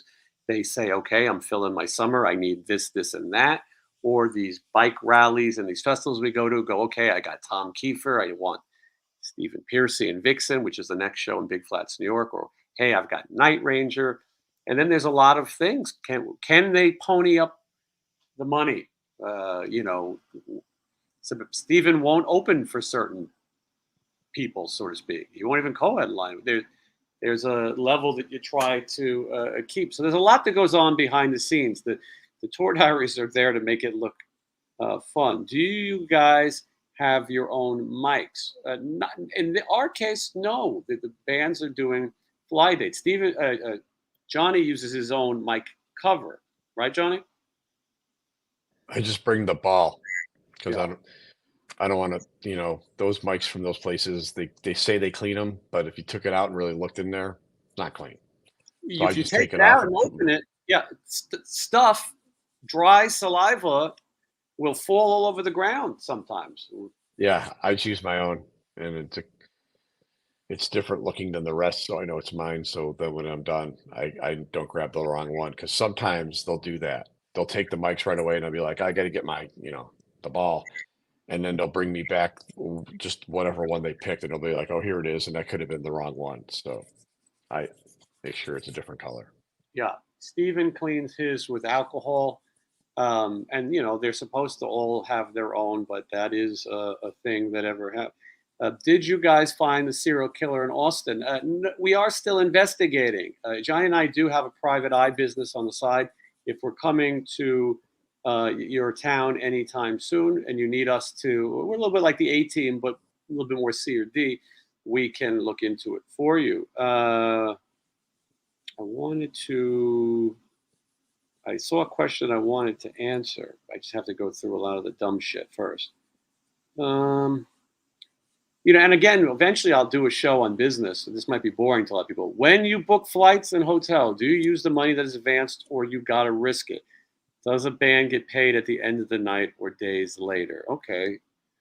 95% of the time, I don't book the hotel. The venue provides a hotel and they try to get the best deal they can. And flights, I always book. We do use the money from the. I don't know. That's a little bit different each time. I think you're not supposed to use the advance, so I don't know the exact knowledge of it. I just know they give me a credit card to use. And then as far as getting paid at the end of the night, you always get paid before you go on stage. Any band that has any certain level of success, you always get paid before you go on. That is kind of the most important job of being a tour manager. Before the show, collect the money. Sometimes you get a casino or something where they're not running off and you can they pay in a casino check. Anyway, I hope that anyone is interested in this. It could be horribly boring. Sometimes, Johnny, I just see the way they start and I don't even read the comment. I just click on it, like this one. Dead to me. Hi, Jason. I'm a female despite my email name. That right there, I said, let's see what she's got to say. I just want to ask you to smile, Johnny Monaco. It's good already. Seems less interested. He's seeing there filing his nails. Can we see you smile tonight, Johnny? Give her a nice smile. First of all, he's talking. What am I supposed to do? I'm sitting. Oh, here's me not filing my nails.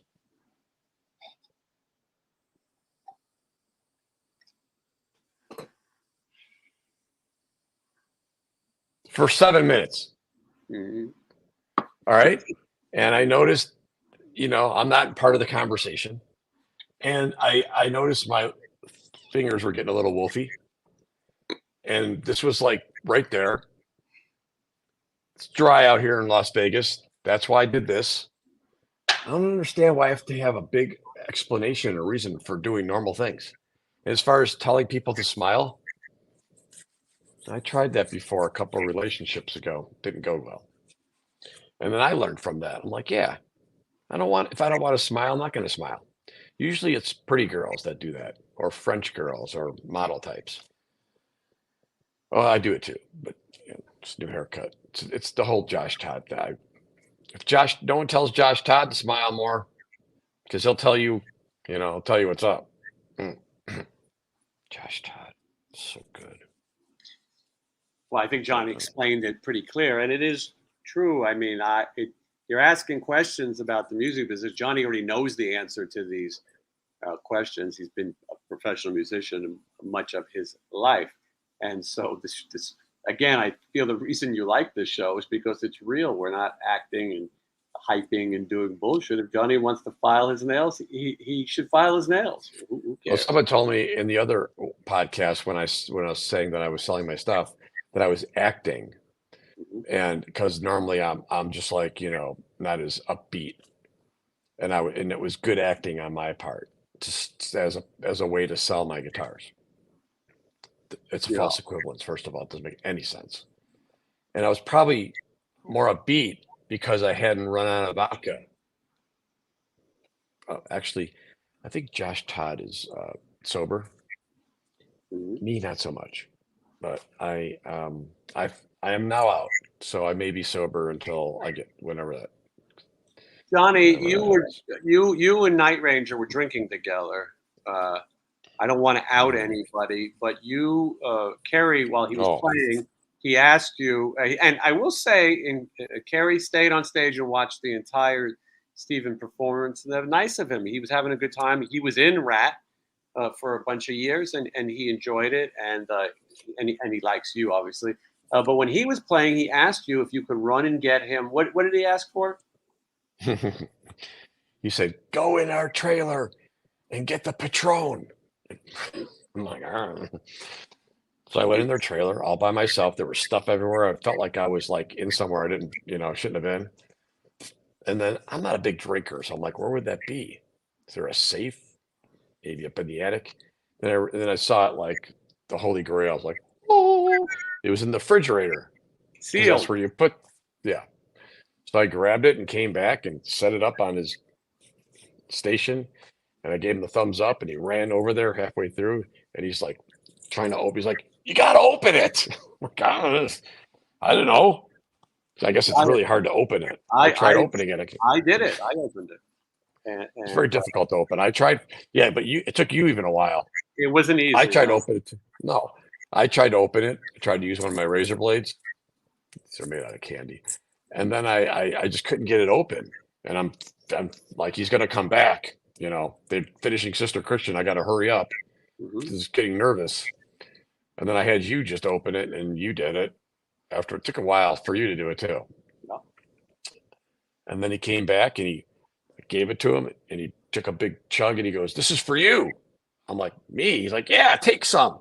I'm like, "Come on." And he's like pouring it in my mouth, like being waterboarded by the guy in Night Ranger with Patron. Mhm. And then he took it back and he said, "Yeah, me too." All right. He was having a good. We were having a good time. We were having a fun time. But And it I'll tell you, I continued. can't drink like that. It continued all the way. I had 3 dinners. I'm not going to lie. Well, I had lunch with you guys, and then I went back with Steven. He wanted to have his dinner after his set, and so I ate with him again. And Matt Thorne joined me, and we had the ice cream again. And then after the show, you said, "Why don't we go eat?" They put out more food, and Johnny and I. It's like school. We wanted to sit at our own table. We didn't want to interfere with anybody. And we then Night Ranger asked us to eat with them, and so we joined the guys from Night Ranger, and they seem to be entertained by us, but it's hard to tell sometimes. And then we went back to the hotel and we hung out with them, and Johnny and Kerry continued the tequila party while I caught up with my friend Joey from a band called Theory of a Dead Man. I've known him for quite some time here in Las Vegas. Brent Fitz was in that band, and then Joey replaced him. He's been in that band for like 16 years. A lot of this audience may not be familiar. They had a song called Bad Girlfriend, which is a ripoff of The Cure's Firewind. But that's not the only thing. And they have a song out right now called RX Medicaid. They're Canadian. And it's very popular. And they're nice guys. And there's a band called Skillet there, too. They're religious, but I only listen to Stryper when it comes to that. Severe Band says, Jason, Severe Band writes, Jason, I recently heard Bobby Blotzer on a podcast promoting the RATT Boxset, and he said there was someone working for Steven he disliked. Would that be you? Well, that would probably be me. Yeah. I'm the only person who works for Steven. So, yes, we don't. But I would like to make bygones be bygones. If Bobby Blotzer would like to come on this show, and Steven's okay with it, well, then he's welcome to come on. Past is the past, right? We're not. None of us are getting any younger. Let's see. I like to hold on to things. I don't. What is Chad asking, Johnny? What is this about? What? I'm Did trying you to call read somebody this in Beaver Dam? I mean, I don't even want to highlight it because I'm trying to watch the language, but I have to look. What's it? Where is it? it's stupid. Chad. Somebody thinks you called him I guess you could say butthole. Did you call Chad a butthole at Beaver Dam? Doesn't sound like something. I don't know. I don't know. What did you do? You must have done something. Yeah, Chad. What did you do, Chad? Elaborate. I don't just say that. I wouldn't just say that for no reason. My buddy Jason is here. Jason, he's a nice guy. Jason's in one of the tour diaries. Him and his twin brother Jack. They're in the Monsters on the Mountain. Anyway, but he makes a good point. 330 viewers, and we don't even have 100 likes. That's crazy. Look, I understand not everyone's got the dough to super chat, but and I understand, and I respect everybody. But I like that you guys become members. But liking is free. Clicking like on your video. I'm going to do it right now. I'm watching on my TV. I have a very. I don't see that comment. Is it way back there? No. Oh, here it is. Yeah. He said you spilled a drink close by. That sounds familiar. There, I just liked it. For those who are watching, I liked it. I have a very large TV. 333 people watching. I can't see the number of likes, but you guys should do it. I don't know. I love you, Jason and Johnny, and that comes from Good Shot Jansen. Well, I love you too. I can't speak for Johnny. I don't see the comment. Whatever it was. He says he spilled a drink nearby, and he thinks that you called him a butthole. But I mean, Johnny's called so many people a butthole, he can't remember. I mean, I don't know. There's usually a reason for it. I wouldn't just say that for no reason. So if you did it and deserved it, well, there you go. If you didn't, then sorry. But the 3 Pistol 7 points out we're at 154 likes. So some people are listening, and I appreciate that. Explore America. I get concerned when people have America or have flags in their stuff, but I'll give you the benefit of the doubt. Wasting time with Jason Green. Last week, the Rock and Roll Hall of Fame opened a hip hop exhibit and inducted a bunch of rappers last year. I wonder where you think this is going. Do you guys think it's a sellout? I don't care. I think that it should be called the Music Hall of Fame, not necessarily the Rock and Roll Hall of Fame. I think it's a great place to visit. Who they induct and stuff's a little weird, but so what? It's a private club. Who cares? But I mean, it's Cleveland. How long are they going to, yeah, you've been to Cleveland? It's like a rap video. exactly. So I'm fine with people doing whatever they want. When you go there, you don't have to go into the segregated areas. You can go to the. They don't have that anymore. Yeah, Oh. you have to look up the Silvertooth. He's brand new, Silvertooth, and is a very catchy number. And that's a zeitgeist nowadays where I keep using that word, where people, it's very popular now, rap, as we all know. Rock and rolls. So maybe they feel that they got to include all these forms just to keep relevant the fact that it's what it is. I think if it's about rock and roll, yes, it should just be rock and roll. Do I get upset about it? 15 feet. Unless you spill a drink on me, then fuck you. Someone says, when is the Angry Anderson interview coming up? This is a tough interview because he didn't really say anything. He talked a bunch of stuff that was pointless, and the interview needs to be finished. He didn't, and so I don't know what to do. I'm going to reach out to his angry people and see if we can't finish the interview. He chatted with me and then said he had to go somewhere. Maybe I'll just put it out as is, but I didn't think it's that good. Pete wants you to know, Johnny, your TV's on. Just in case. And no shit. It's been on for 3 hours.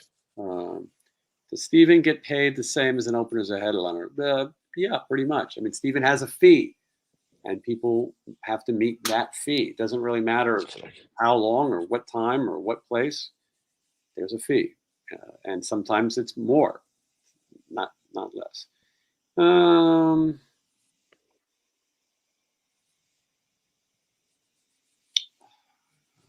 Okay. Dr. Paul. Way too many. All right. Well, I feel like we're, based on the quality of the comments, I feel like we're running out of time. So anyway, that was the trip. We came home and it felt like the longest trip in the universe. We went back to Minneapolis. It was uncomfortable. It was miserable. They upgraded us to the comfort section. It was still just a long trip, and it did feel long. Yeah, I don't know, sitting like that. It's just, if it wasn't for that Pope exorcism movie, I don't know what I would have done. Spirit Daniel is concerned that his star status is gone. I don't know what the hell happened. It's a membership thing. Maybe your membership expired and you got to re-up. That's all I could think of. We can't take it away from you. Hold on. This is a question that I don't think I would. I come comfortable answering. What is the most amount of money you've made based on one show? Question to both. I mean, I definitely can answer that. Johnny probably could tell you like a corporate gig or something he did. Yeah, probably not. I mean, a corporate gig would probably be the one. I don't know, a couple thousand. Yeah, I've done some corporate gigs that I got paid. That one, Johnny, that you did, that Ahern one, I did that one before the pandemic, and I got a lot of money. We did 2 nights, and the money was crazy. And one night we played my band Sin City Rejects, and they told us don't play any guitar solos. The guy who owns the place doesn't like guitar solos. Who knows what that was about? And ridiculous. And my guitar player said, "I've never done this before. We're going to skip solos," and we just started playing songs. And at some point, we didn't know what to do. We played "Psycho Killer" by Talking Heads, and talk about an odd gig. But anyway, there was a lot of money, and whenever Johnny is an accomplished musician, he deserves everything he gets and more. But for me, when I play music to get paid, I feel like it's a bank robbery. I'm as soon as they hand me the money, I go start the car. You know, before they change their mind, let's just get at. I fooled another one. Anytime I ever performed music, I felt like I got away with something. I feel like that every time I leave the grocery store, but that's another story. Yeah. Ringing up myself. God, are they crazy? One for chip, one hot dog, 3 watermelons, pop, 1 can. They Bonnie, fixed that though. Now they weigh the bags. So now if you put something in the bag, it's not the same weight or something, it stops you and it makes you recount the items. I told you the story, Johnny. I went to Walmart. I was on the phone, not paying attention.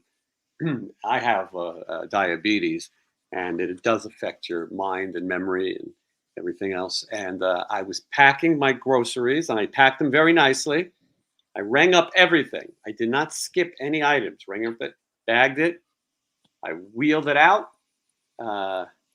Nobody asked me for a receipt. I got halfway home and realized I stole everything. And I was worried. And most people said they've got you on video. If you ever want to go back, you're going to be in trouble. Johnny said, I'm going to clean it up, what he said. But he said, oh, please, just take it. They're never going to figure it out. Those idiots. And he said, people are stealing TVs. You're fine. I was nervous, and I went back. And they said, oh, wait, you're telling us that you stole everything and you're coming back? And I said, well, I want to be a good, upright citizen. And they said that you're the most honest person who's ever come here. And they went and watched the video, and they said, we watched it. You did a fantastic job bagging everything. But yes, you did not pay for anything. They said the problem is you already left. You already took everything. And we're the ones who screwed up. So we can't make you bring it back unless you like. And I said, no, I'm good. And they said, okay, see you tomorrow. And so that did happen. And that happened 15 more times. Yeah, now I do it every day, just like the pizza place that gave us the deal at 8:45. Spirit Medium Daniel, welcome back. I'm so glad you got your star back. The longer you stay a member, they change the color and they give you perks and privileges. But you're back, and that's all that matters. I don't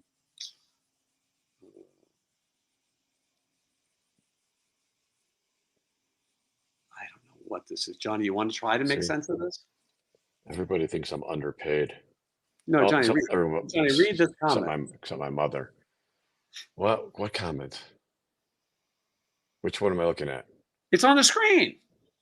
Oh, there, Jason. It said stupid girl. Johnny, you can go F your mother. Thank you. Bye, Jason. Well, there should be a space between 2 and me, if you want to get technical. Me and my mother don't kind of have that relationship.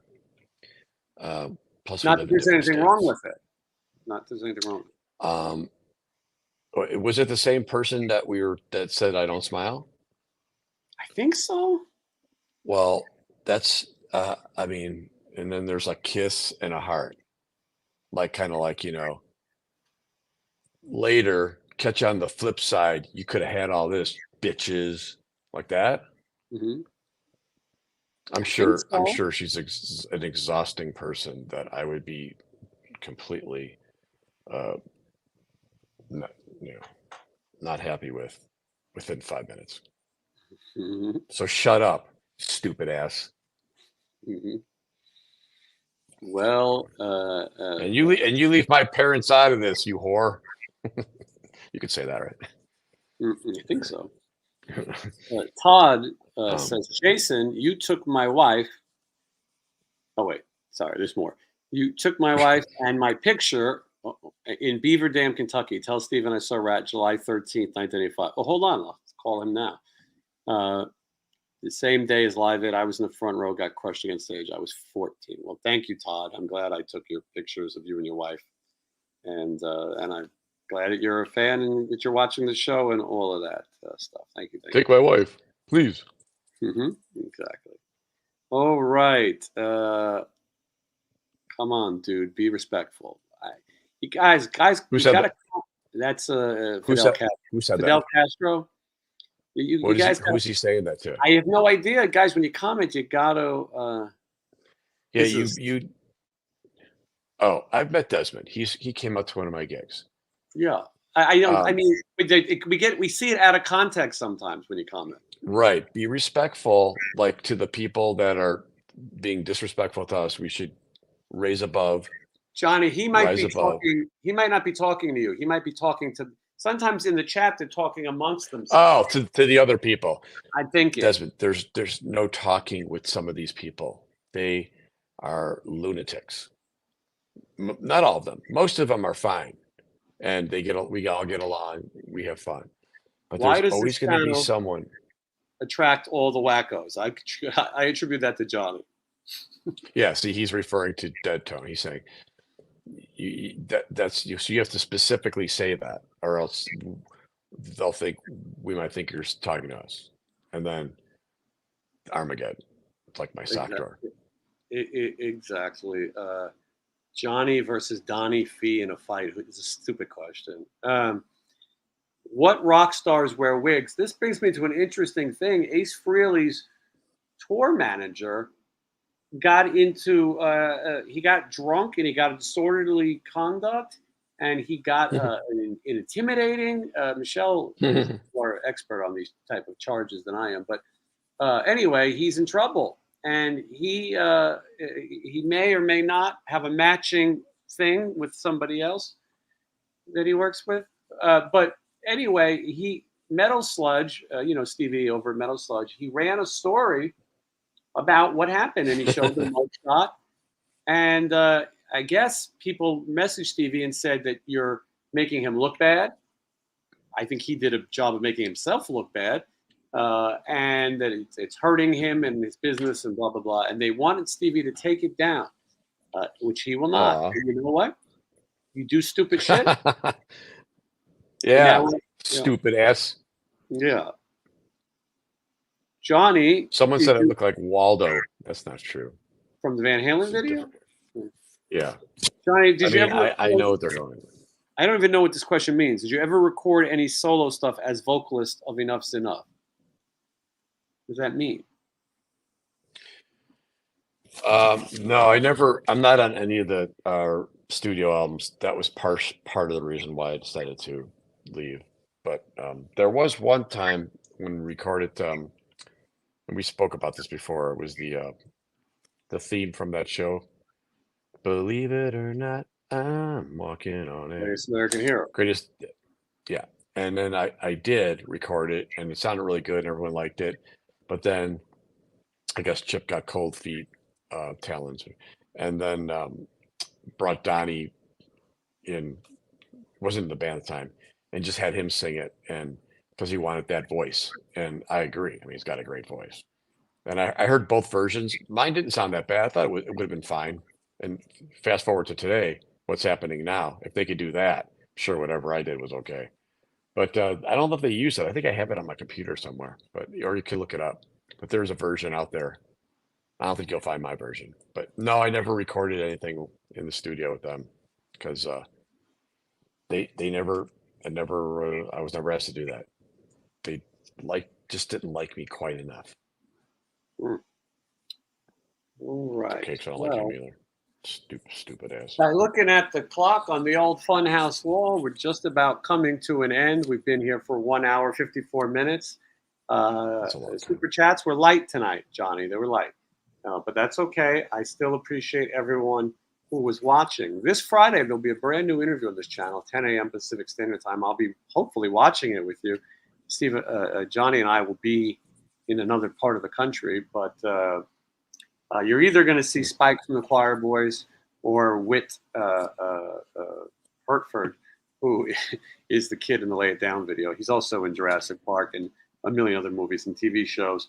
And then there'll be new Twitter. What's that, Johnny? No, you know what I won't be doing in the other part of the country with you? Smiling. Yeah. So. Yeah. You're going to tune in. You're going to want to tune into the next Tour Diary, and a lot of fun stuff. If anyone has anything that they'd like to say, or if you'd like to see my cat, you can contribute to the Kibble Fund. Do you have a PO box? Not quite yet. But you'd be pretty pissed off too if you lived in a box. Sin City Photog says, hit the like button. Welcome, Jay. Sin City Photog. I pointed this out before. We're going to be doing this candy thing. It's coming up, but I got to give Johnny his box of candy. Jay is going to be in on it. Jay's going to make his first appearance on the channel. Johnny will be representing the 60s. I will be representing the 70s. Michelle will be representing the 90s. And Jay will be representing the 80s. And we're going to find out what the most popular candies were that year. And it's going to be a fun Cherie or Shari or Sherry, whatever your name. Love your videos. Keep on rocking. I appreciate that. Thank you very much. And yes, Jay is the mod extraordinaire. Although I think he was a little late today. You think I should tell my mother about that comment?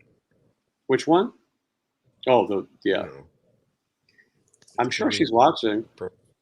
Inappropriate to tell her. Bill says he paid the Patreon and confirmed. Now it says not a Patreon. Well, my guess, and I don't know that much, is that you probably aren't set up for auto renewal. So it probably went a month and it didn't sign up.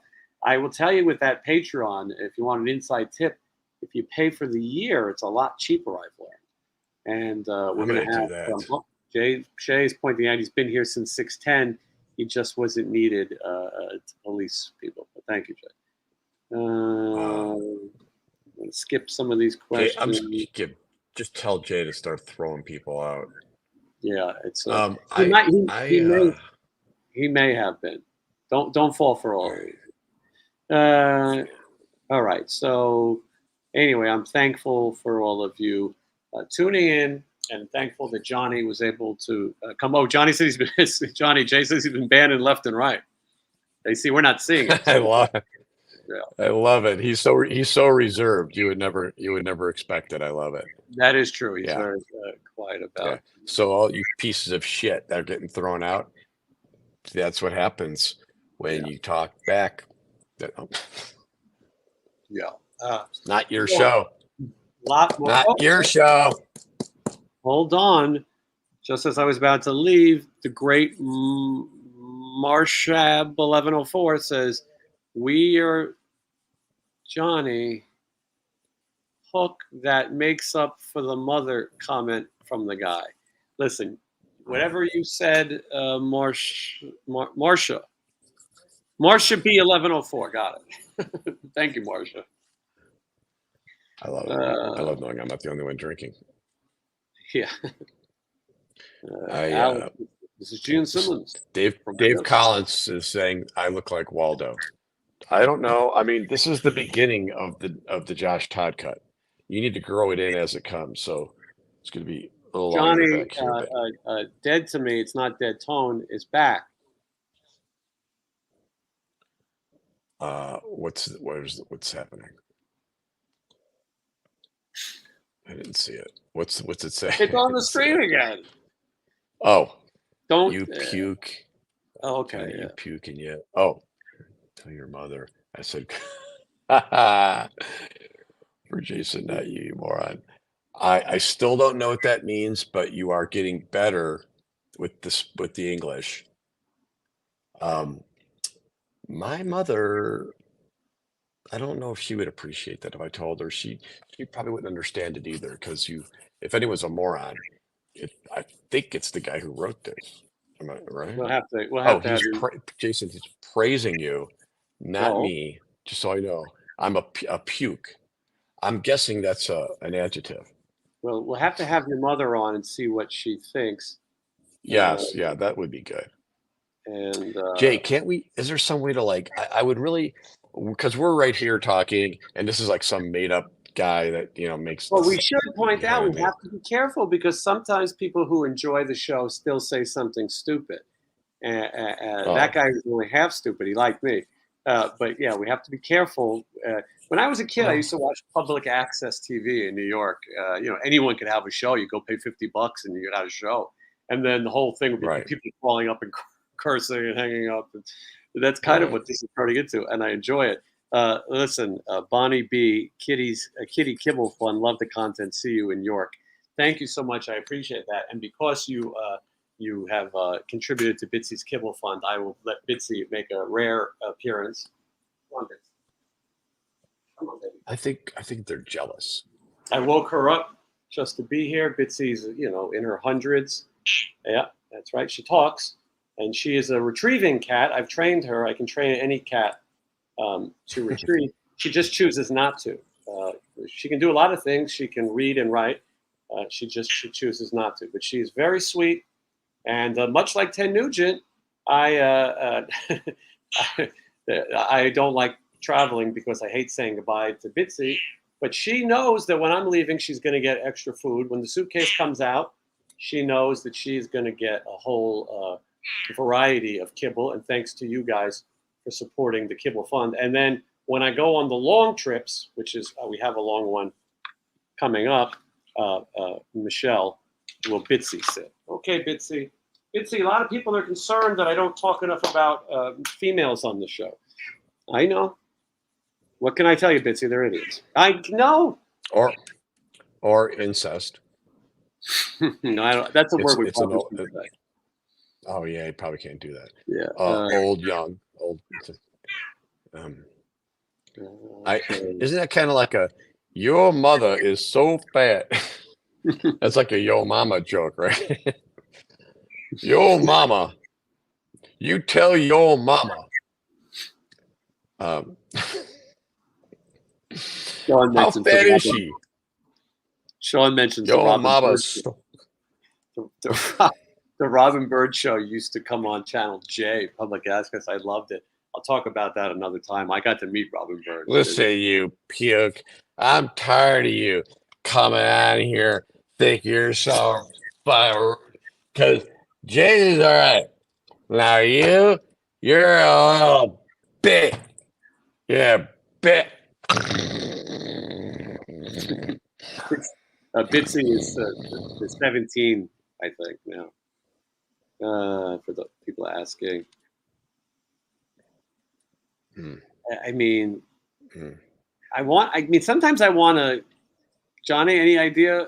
Dave Collins says he's pretty sure he knows a guy named Peter who is currently in relations with your mom. What? I mean, normally I wouldn't pick these comments out, but if someone's with Johnny's mom, he should know. Johnny, is your mother seeing a guy named Peter? How old is this man? Is it Peter Gazziniga? No, that's Dick. Oh, Phil McCracken. I need a Kotex.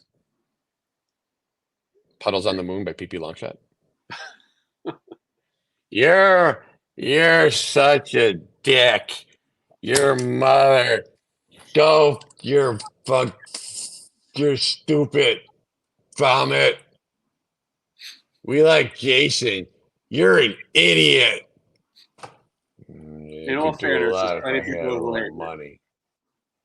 What? I said, in all fairness, there's plenty of people who like Johnny but hate me. Hold on, I'm gonna call my mother right now. Yeah, let's see what the hell's going on. Ask her if she's with someone named Peter. Hey, Mom. No. Yep. Okay. Yes. Oh, I don't know. It's 8 o'clock here. It's always the same time. Anyway, who's Peter? No, not my cousin Peter. Peter. No, that's not the realtor, is it? Because I didn't like him. That old man. No. Well, anyways, somebody on the podcast. I do a podcast. Oh, I'm sort of on it. Usually he just talks, and I'm sitting here filing my nails. Anyways, somebody said that you're seeing somebody, and then they said that me and you should have relations.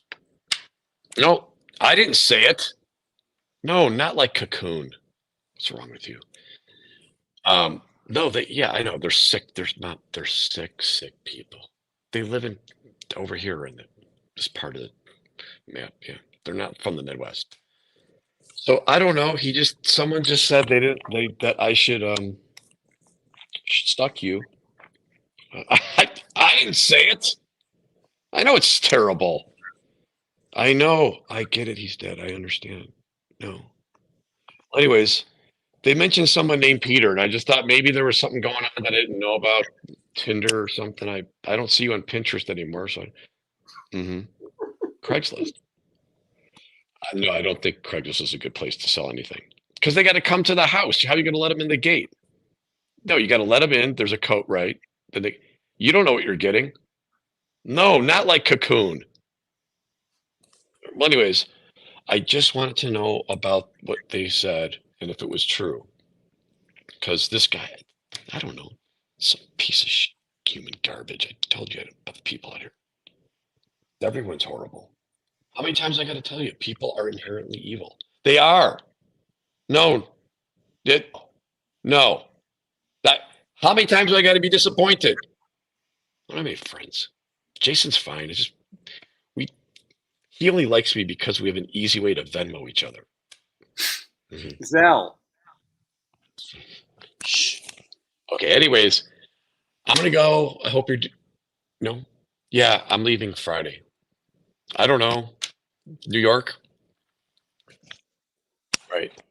Delta. Comfort Plus. It's not a big deal. Yes, I'm a silver medallion. It's not a big deal. I know. Sure. All right, I will come and see you soon too. Yes, I'll probably be coming to try to come over sometime in the summer. Yep. All right, I'm on the podcast. Okay. Right. So, all right. Yep. Love you too. Okay. Bye. So what happened? She doesn't know any Peters. Wasn't very happy with me. She kind of drifts back and forth. She doesn't stay on topic. Yeah. Well, She said to say hi to you. You being soft at all? No, we've heard that one before, though. I am so hungry. Well, Johnny, by the way, Pete keeps asking if I interview people from Shinedown. Yeah, why not? Call them up. I saw the Shinedown once. They were good. They're kind of a poppy thing. If anybody wants to send me some more vodka, what's that called? Comes in a barrel. Fiji water. No. And I'll be getting that new guitar soon. So how about a guitar fund? Little help here. I mean, I got my mother out there running around with everybody. I need to. A good way to help is to go to johnnymonaco.com and buy a CD. He's got a new. Or just at this point, just send the money, whatever format you want to do it. I'm all over the internet. Whatever you give me, I'm going to send it out to Matthew Real, and he's going to send me that guitar. And I'll show you the guitar, the one that you all bought for me. And the good news is that after you buy that guitar for Johnny, a few weeks, months, he will then sell that guitar right here and all. Actually, I got a good feeling about this one, so I'm going to keep it. And if I do sell it, I'll sell it back to the owner because he's nice enough to sell it to me. Johnny, she said she saw her soulmate by the seashore. When will that be available? Well, I did just return a bass, and I need to finish up some bass parts. And I got some time coming up. I got some downtime. I don't have a lot of Vegas gigs. Someone I think asked me in the comments here about local gigs, and I don't like doing them now because I have to walk on eggshells and I'm handcuffed. And they tell you they tell you the time to be there, and then the day of they're like, okay, so we'll see you then, right? 5. They got to constantly micromanage me, and then I'm up there playing rhythm guitar and then getting dirty looks when it's time to play a solo that they're pouncing on me on the last minute. It's a lot of that bullshit. Driving around the casino. And you don't even really get paid that much for it. And it's 1,000,000 degrees out. Johnny, I got some free money at the Cosmo. Well, let's discuss other things without these people. All right. And stop making comments about my mother. Because I've seen her run over a stop sign once and keep going. So that woman is gangster. And And I don't the know what police she would found do. her, right, Johnny? She came home. She was like upset. She goes, I hit something. I'm like, what? I don't know. I just hit it and kept going. I'm like, what? I'm like, I look at the car. I'm like, what happened? Like, I ran over something. I didn't know what to do. I go, so you kept going? Yes. So Italian. And I'm like, well, I guess we should probably go back and find out what's going on. Drive over there, like, all these tire tracks through a big embankment of the grass and the signs all like down. So we just like, well, we got to call them. So we call the police, and she's sitting in the car, like all the Did you and the take cops. pictures of your mother in the car? I do have those pictures, and I superimposed a gangster crown, and she was not happy with me, but they're super funny. And nothing really happened. They just said it's fine, it's okay. This happens. People drive around signs and drive over other ones over embankments and continue to drive through, dragging the sign and grass through the neighborhood. It was a Lexus. It was like a $6,000 fix, but she's fine now. She's okay now. I just said, listen, if that ever happens again, do exactly the same thing. Never stop, especially if they're moving still. But she's fine. She's fine. We have fun. We have fun. Good job. Yeah, it's good to know. For those of you who are watching, Johnny and I enjoy meeting most of you, and we'll be happy to do that at some of these upcoming shows. And I want to let you know that. So if you live near anywhere that the Stephen Pearcy Sunset Strip Experience tour is rolling in, here's a look at some of the places you can meet. On the calendar. Johnny Monaco and myself will be in Big Flats, New York this Saturday, July 8th, with Tom Kiefer and Vixen. Then we'll be at Fire and Ice Bike Rally at the historic 66. This is going to be the 100th annual, maybe 106th annual. I can't read it. So we'll be there. Then begins a very long trek for us. The Triple Play Tuesday, July 25th, Vince Neil, Stephen Pearcy, and the Quiet Riot. July 27th, Foxborough, Massachusetts. I'm looking forward to getting back to Massachusetts. June 28th, Derry, New Hampshire. July 29th, Wyandotte. Wyandotte. We'll be in Michigan again. I like Michigan. It's No, kind of reminds me of home a little bit. Nothing wrong with it, but God, we get there a lot. We'll be flying home from that show, and then a week later, we'll fly back to Michigan, this time Kingsford, with the Vince Neil.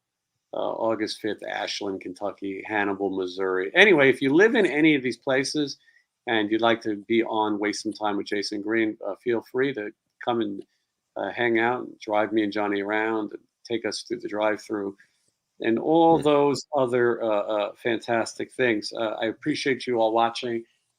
And have a pleasant tomorrow, as they say. And we'll see you Friday morning, new interview, Monday, new tour diary, and you can catch Johnny on the road. Johnny, anything you need to add? Well, I think I've said enough, but I still don't like that comment. And so that person can also suck it. So what do you think about that? All right, good to know. Thank you all. And hold on.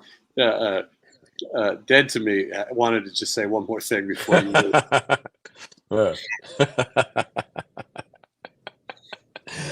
Well, I'm sorry I can't be more of a poster child to the Italians. It did work, though. You did smile. You're an embarrassment to us, period, Italians. Well, you write like an Italian. The comma's in the wrong spot. Your mama. Actually, being Italian, I don't think the Italians would say your mama. It's almost like the opposite of an Italian would say that. But maybe that's how you were raised.